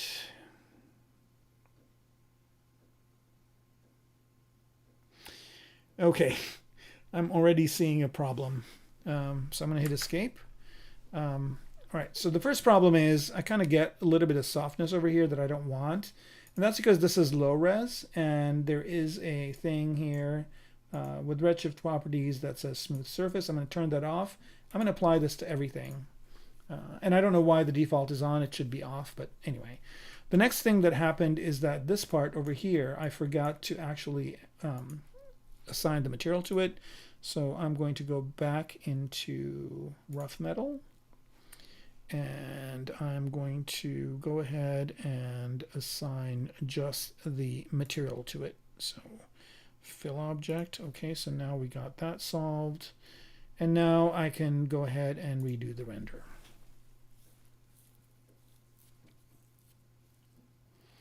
Okay, that's looking a little bit better.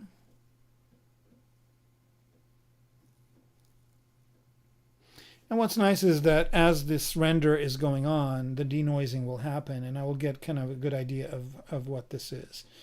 And I'm already seeing some problems that I have, so I'm going to make some changes. But I'm going to let this render just so it finishes, so I kind of get an idea of what's going on. All right, and I do have apparently some render. I'm going to turn this on. Now the render quality here isn't the best quality because I turned the error threshold up. I can bump that up and down if I want to or whatever. But what I'm going to do here is I'm going to go into the render BPR render passes, and I think not render passes, sorry, BPR filters, and I have a few on. I'm going to turn those off. Okay, so this is just basically the way it looks, just kind of vanilla. We'll do some effects to make this pop, but I also want to do a few things here. So the first thing I'm going to do here is I'm going to go into this part right here and solo that out. Bring up this. And what I want to do is these inside parts, I want to make them, and I want to see if there's a way to do this to isolate them. So I'm going to go to Q1 and I'm going to go ahead and say mask. And polyloop. Should make a preset for that, but I didn't. So here's one. Here is two. Now I can separate these out too, which probably would be the better thing to do, the better option. Maybe I'll do that.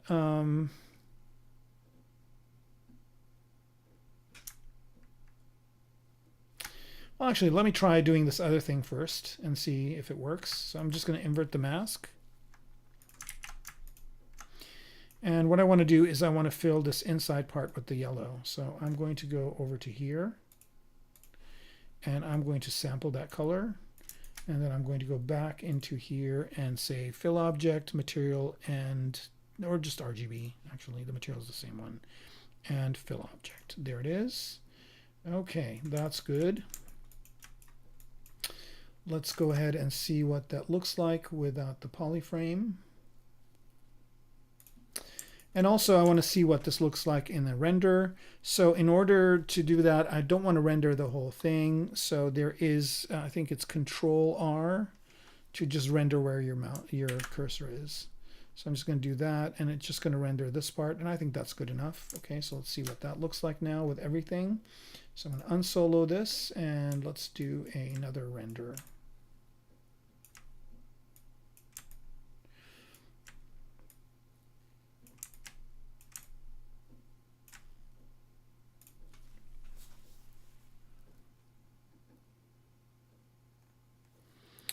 Right. The rendering, the first time it takes longer than times after that. I think that's good.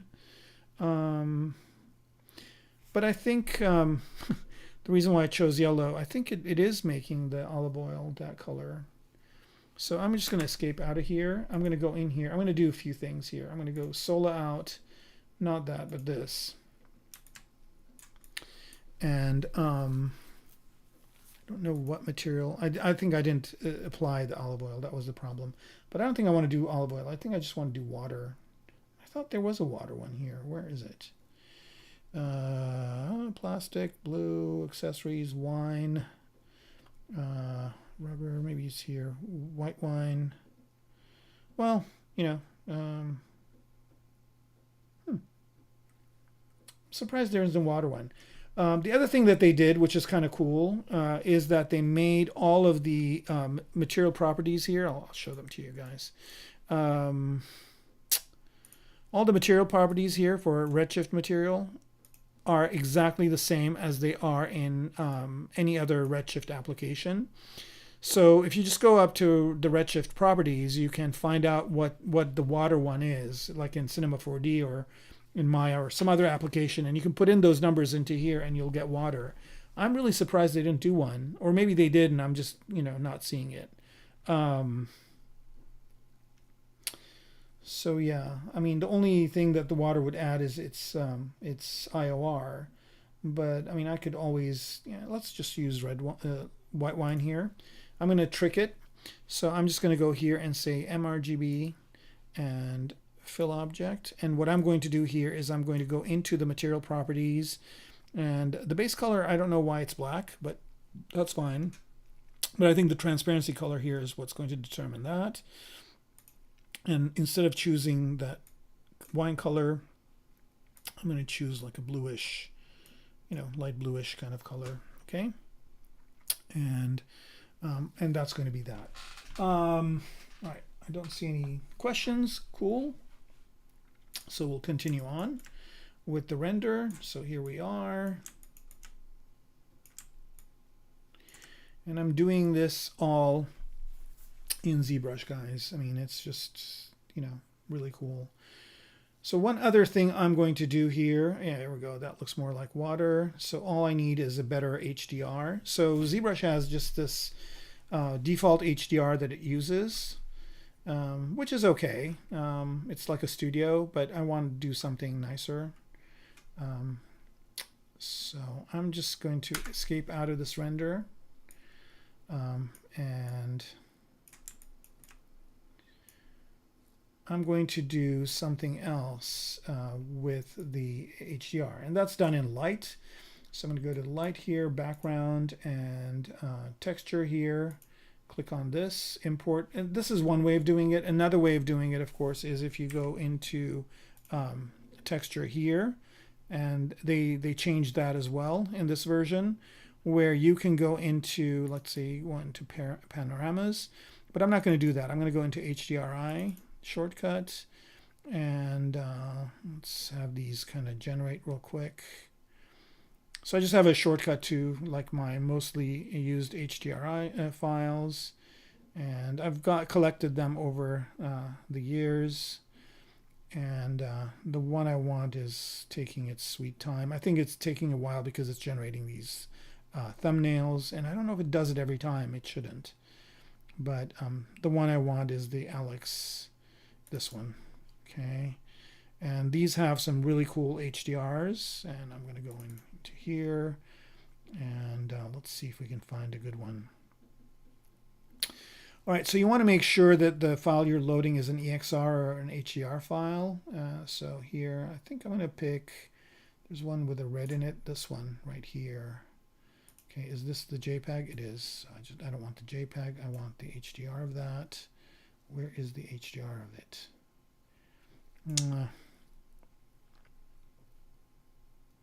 Here it is. I think, no, it's in JPEG too. What is going on? All these are JPEGs. Well, let's do the EXRs. Why not? I have a folder in which all of these are EXRs, so it should just come right in. Right, so I think this one might be a good one. This one might be a good one.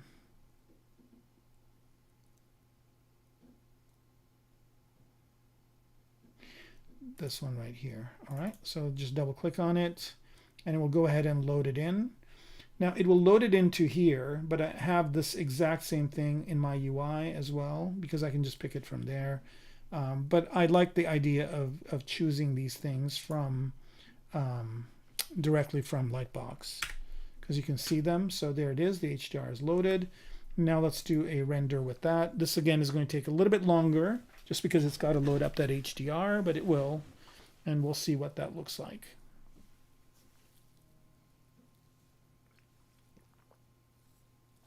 Now I got to mention that having an HDR or having rendering in Redshift, that does require more capacity out of your machine. So a better GPU and a better and a better oh, I didn't apply the material to the screws. That's weird. Okay, let me escape out. So that would definitely help in the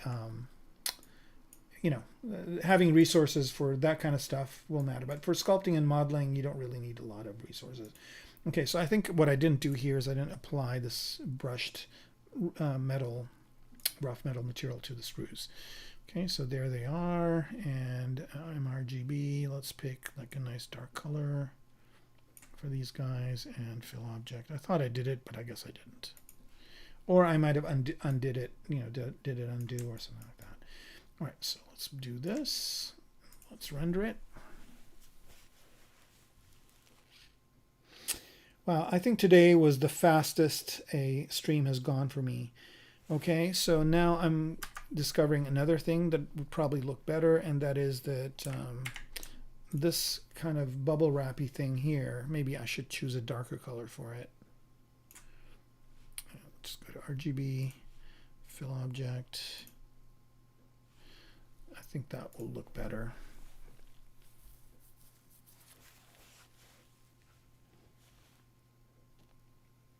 And I haven't even tweaked, here we go, yeah, it does. I was right. And I haven't really tweaked the, I think you could even go darker.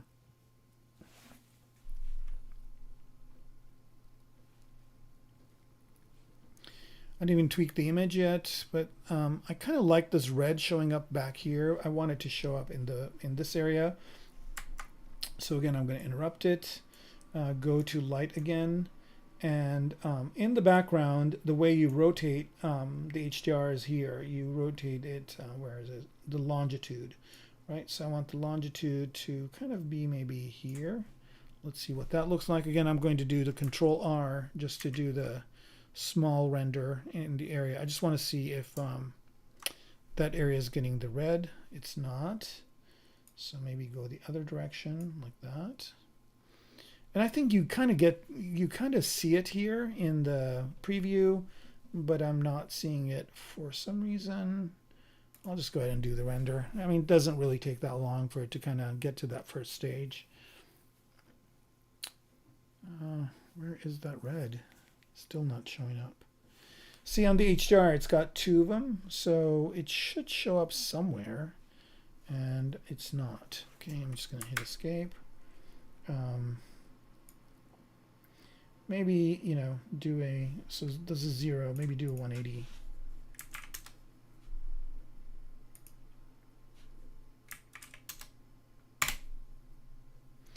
And then if this doesn't work, I'll do a 90. I think this will work. Okay, so there it is.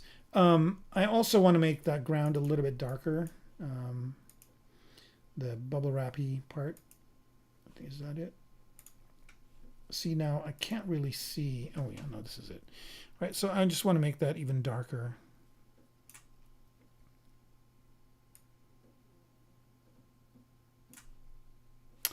Right, RGB fill object. And let's go ahead and unsolo and render. Now, again, this thing would look a lot nicer with some text on it and whatnot, and I can always do that work afterwards. But I think this is good. The composition is good. This perspective on it is 35 millimeter is good. I might even punch up the radius a little bit more if I can.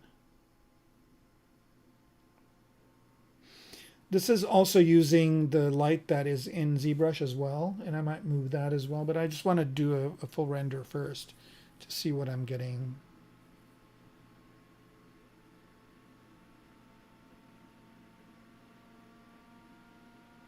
I can see my computer fans kick up. This is where you kind of start applying the power of the PC. Okay, so let's get back to our original angle. Okay, that's good. And I think I'm going to go ahead and try a focal length of 25, even 15.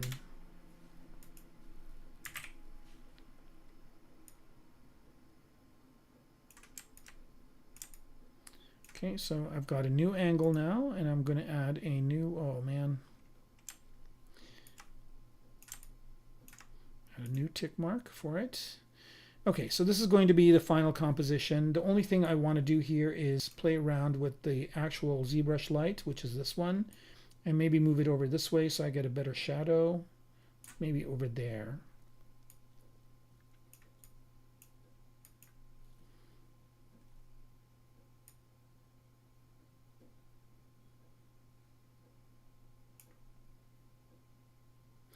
And what's nice is it kind of gives you an idea of what that's going to look like. over here, so you do get a little bit of a preview. Did I put the light in the back? See, one of the things that happens once you get a redshift material in here is that it takes a few minutes for the light to calculate. Another thing I also want to do is I want to add another light here.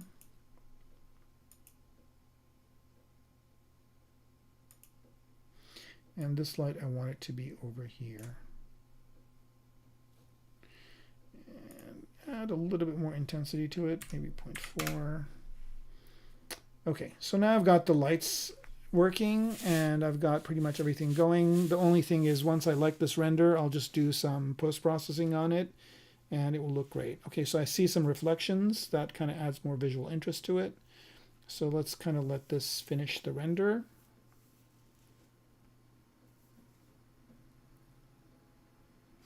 Another thing I noticed is like the specular here is showing a little bit of gradation, but I know how to fix that with post. All right, almost done here. I probably would add another kind of dynamic subdivision to this. All right, but we're almost done here. Okay. Render is done. So now another thing I want to do here is just go into the render menu and go into BPR filters. And the first thing I want to do is let's just go ahead and add an Orton to this to make it a little bit brighter. So where are you? Noise, blur, Orton, where are you? Of course, it's not alphabetical, so I have to find it.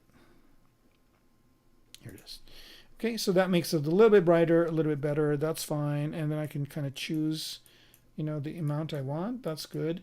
And then what I want to do next is go in here and add a little bit of sharpening.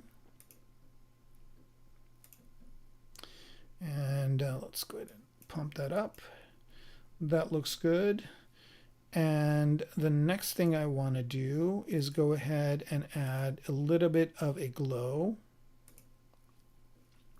Okay, and let's see how far I can take this.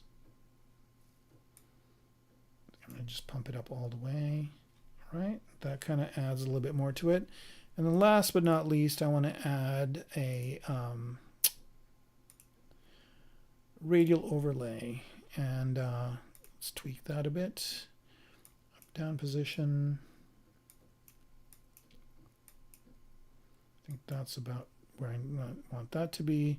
Left, right. And here I'm just going to kind of maybe not have this part show as much.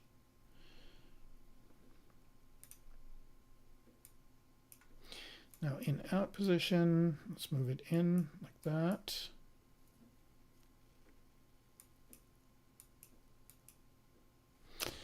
And maybe up, down. I think I could modify that a little bit more. Okay, and let's go ahead and play a little bit with the fall off, radius, smaller, more of a fall off, less of a fall off. All right, so that kind of brings the item more to the attention. Now that I did this, I kind of want to rotate it just a smidge this way.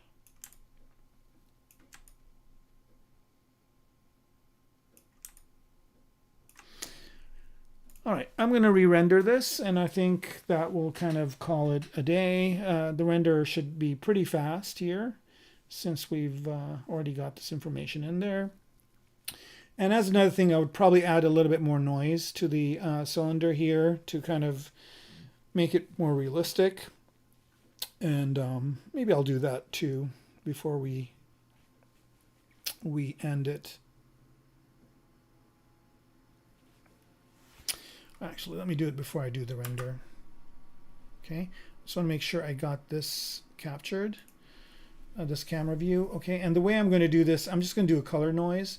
So I'm just going to pick the actual cylinder itself. Maybe this guy right here, solo it, so I don't have any other distractions. Actually, I don't know why I have the floor on. I'll turn that off. And what I want to do is add some color noise into here. So what I'm going to do is just go into Surface, Noise, okay, and right now it's showing me what it would look like. I don't want any strength, so 0 strength, but I do want a mix of colors. And I want the colors to go between white and black is fine. And let's go ahead and check the scale of this. Now, I don't really see it here, but it will show up. So in order to have this problem be solved, I'm going to click OK for now. I just go to Subtool here and turn off the material on it. And I think that should do it, but it's really dark. Let's see what we get. Surface, Edit. Yeah, it's super, super dark, but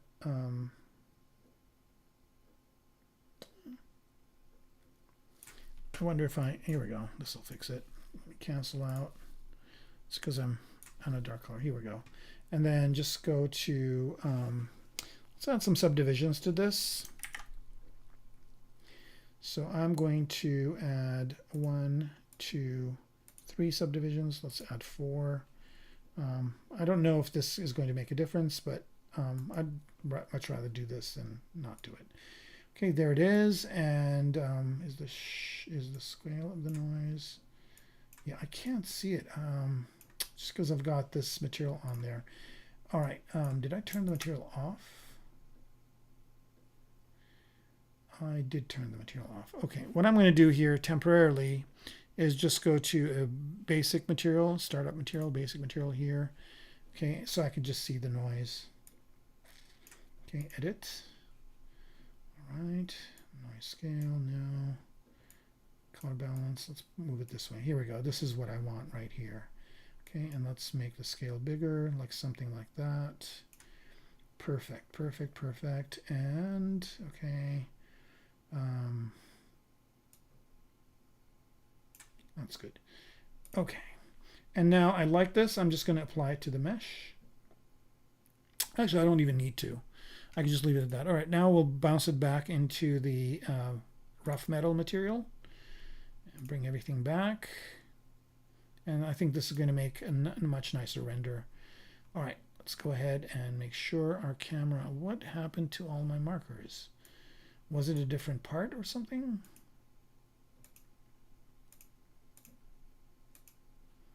That's weird. I lost all my markers, but that's fine.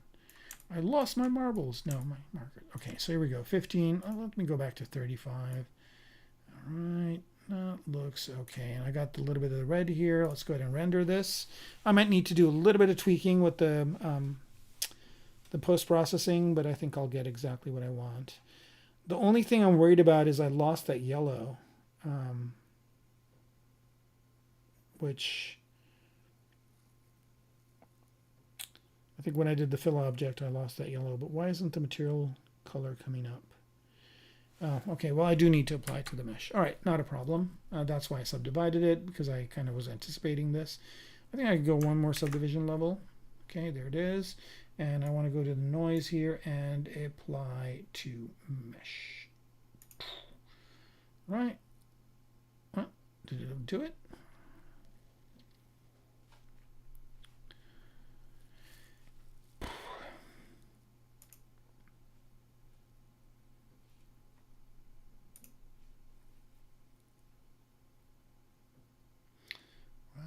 I just want to make sure all these are right. RGB, I should have RGB on. That's why it's wrong. Well, RGB is there. All right, apply to mesh. And render. Let's see if it's there. I've done this before and it's worked. I don't know why it's not working now, but you know, when you're on a stream, things happen differently than they do. All right, here we go. No, somehow it didn't apply it.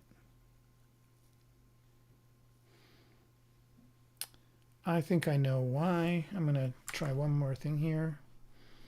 Okay, I've got RGB on and edit. Okay, there it is, there it is, there it is. Well, another thing I could also do is check this out. This is kind of a nifty trick. If this happens to you, this is what you could do. So instead of saying OK, apply it, you can say mask by noise, and that's just going to mask it, right? So you know that it's got the mask now, so you can go to kind of a darker color and make sure RGB is on, fill object. There we go. That'll do it right there. Woohoo. Okay, so we got everything we need now. We just go ahead and render. Let's pick a lighter color and render.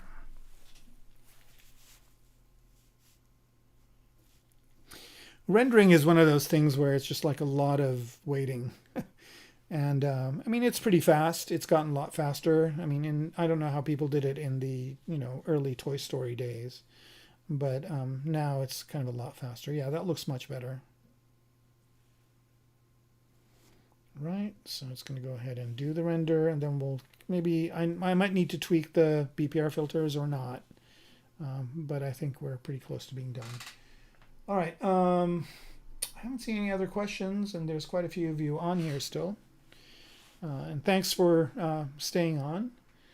Let's see, what time is it? Ooh, we're 9:11, my favorite car. Right, almost done. And you can see the progress bar up top here.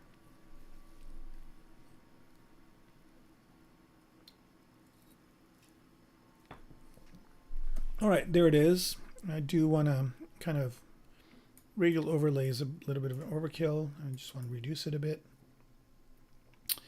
And I want to move these up.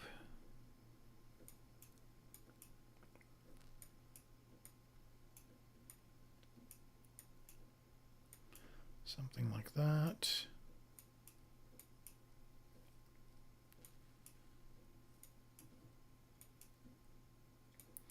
Bigger radius. More of a fall off, and that kind of obfuscates the edges over there. I kind of wish it did it down here too, but I think I would have to tweak it a little bit more. So I mean, not really that much more work here. Here we go. There it is. Okay. Things I might do to kind of make this a little bit more realistic is maybe this noise was a little bit of an overkill, with the difference of the colors. I'd probably make the colors closer to each other to make this pop. But let me add yet another Orton layer here and see if that helps. Yeah, that made it a little bit brighter, but it kind of, you guys get the right idea. So I've used these methods to generate in my, if you go to my Gumroad, and this one, you can kind of see a better example of what I was trying to get. So just a little bit more work would get you this. I have it here as well, where you can kind of see a little bit of that color variation, and I have it very subtly on here as well. Okay, so I could, I could play around and try and get it, or you guys probably have seen me do enough sliders and trying to tweak this. So I think I'm just going to leave it here. Let's do one more render. Actually, no, it's kind of personal. So I'm just going to go in here and not do the noise. But I'm going to go ahead and wonder if I can add the color to it in the material.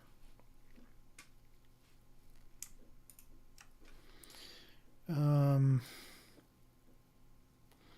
get the material properties. So this is at 0, so it means it's not really getting any of the other things for it. I think I'm just going to render it as this and leave it at that. Okay, so if you guys have any last questions, this is the best time to ask. And after I am done, I will, after the render, I'm going to end the stream. So ask away. I know there's a little bit of a lag in when you type in the thing and it shows up in my chat, so I will give it a few more minutes after that as well. But yeah, it's interesting because I added like a weird noise to the thing, and I wonder if the denoiser is going to struggle with that or not. So other things I would do to this, I'd probably subdivide the little, dots on the floor more, and not make them as tall, and also maybe add a little bit of a noise level or a warble to the water, so it's not as slick, or add that to actually the floor, and that kind of would create more visual interest as well. But this is a good start for what I'm trying to do, and all I need to do is modify it more. One thing right off the bat, I'm going to do this as well because it's going to bug me if I don't. I'm going to turn perspective off, and I'm going to go ahead and grab that yellow color again. And I think this will make it look much, much better, and it's not going to take me much time to do it. Okay, so I'm just going to bring this down to here, and I'm going to just pick just these two. RGB's on. I'm just going to fill object these guys with is RGB 100? It is. Fill object, just fill it. That's weird that it is incrementally doing that, even though my RGB intensity is at 100. I think that might be another bug here, but that's fine. I'm just going to keep doing this until, okay, and then, wow, okay, that's fine. And then let's go back into subdivision size bigger. Yeah, that's not what I wanted. So that did not work. Take it back to where it was. I think I have a different way of doing this exact same thing. And turn this up. Fill object. Yeah, here we go. I think this will make it look a little bit better. Let's bump this up to 6. Okay. Let's do one last render here. I think perspective mode definitely helps. All right.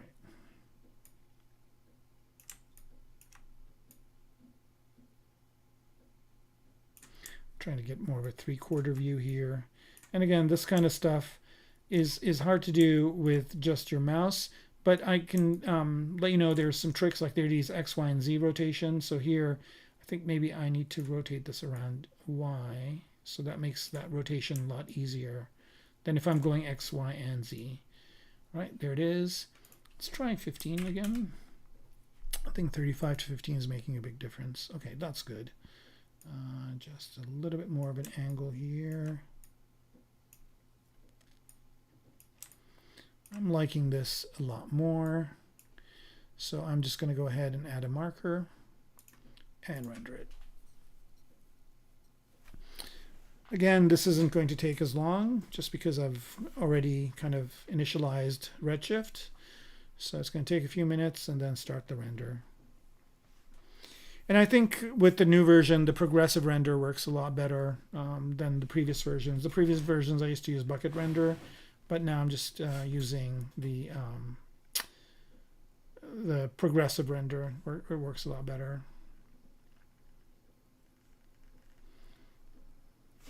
You know, one other thing I want to do. Sorry, guys. I want to take this thing and just make it really dark. Fill object, because I think it's kind of interfering with my scene here. Choose that. Fill object as well. Why is this still light? Here we go. All right. I think this will give a better result. It'll kind of make the object itself more of the focus than the floor, because I thought those dots were interfering with the composition.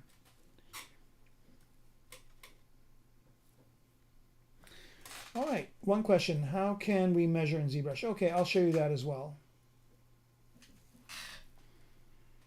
Well, even with that, how much dark I made that bottom part, it still is kind of lighter in color.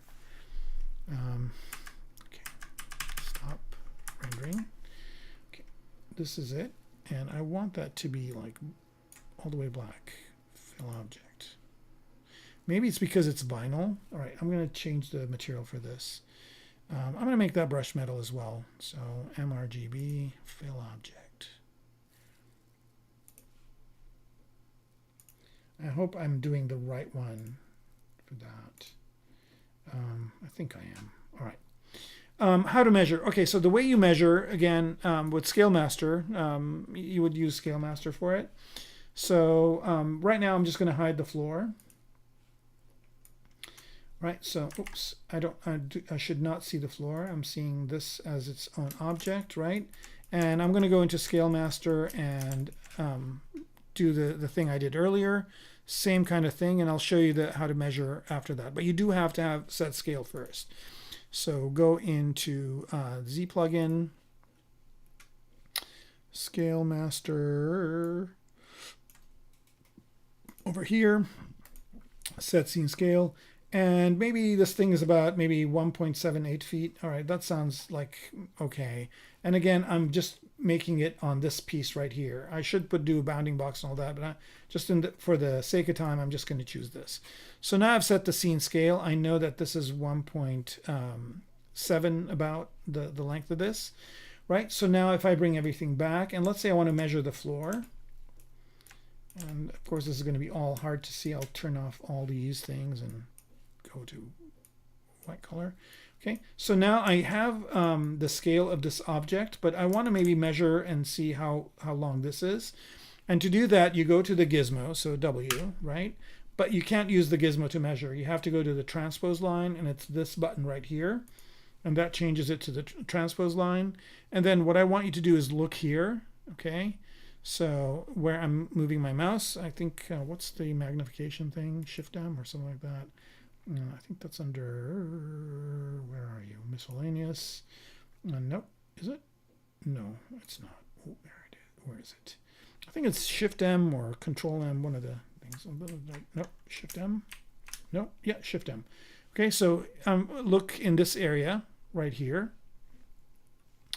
All right, so what I'm going to do is take the transpose line and put it where I want to start the measuring from. Let's say from here, and move it to here.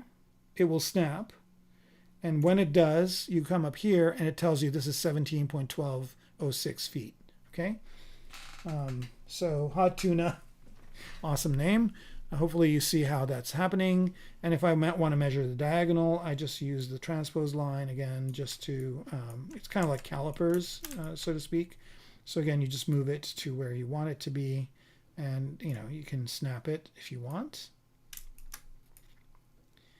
and it will tell you how long that is. So this is 24 feet diagonally, 24 and change and whatnot. So that's how you do that.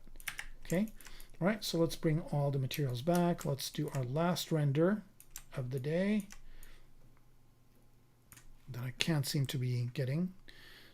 All right. So do I have X, Y, and Z on? I do. Oh, let me turn this magnification thing off. Shift M. Okay, here we go. Something like that, and just zoom in on the part that I want. Oh, we were doing it this way. Here, let me do this. Here we go. That's why I did it. Might as well use that function. All right, here we go. And last but not least, here's the render.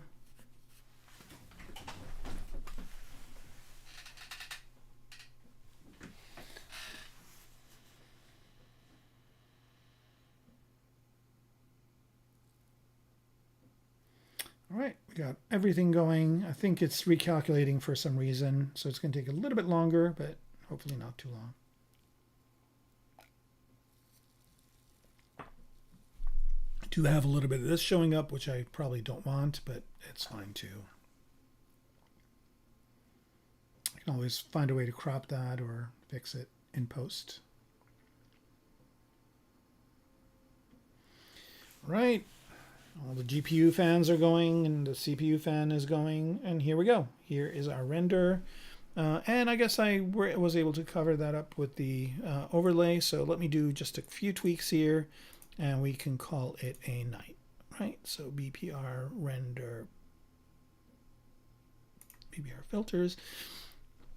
Now with these filters, I kind of like starting with this one. So you can get these filters over here, and for some reason, this one has a really good setting for that radial overlay. So I'm just going to use this one. Did it do it?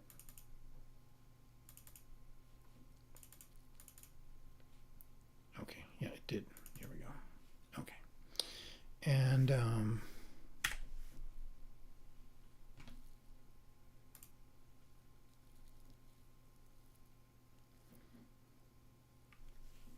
so it has those pre-built settings. I think it does, maybe not.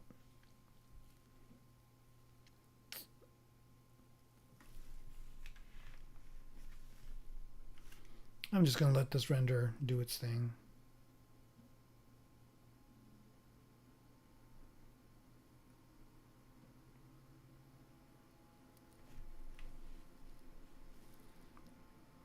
And let's see what the result is going to be. Right, material shading, I don't want that. I think that was the problem. What's this glow? We do want a glow, and we do want the radial overlay, right? And I want to move the radial overlay differently.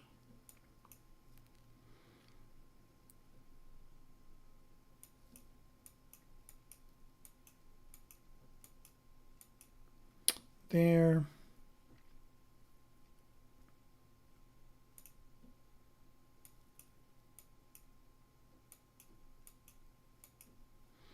Okay.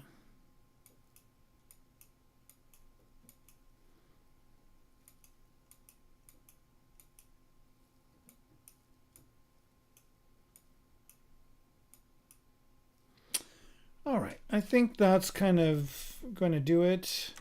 I'm just going to zoom out a little bit, do another render this way. I think this might be a better render. Let's add another tick marker. Let's do a render.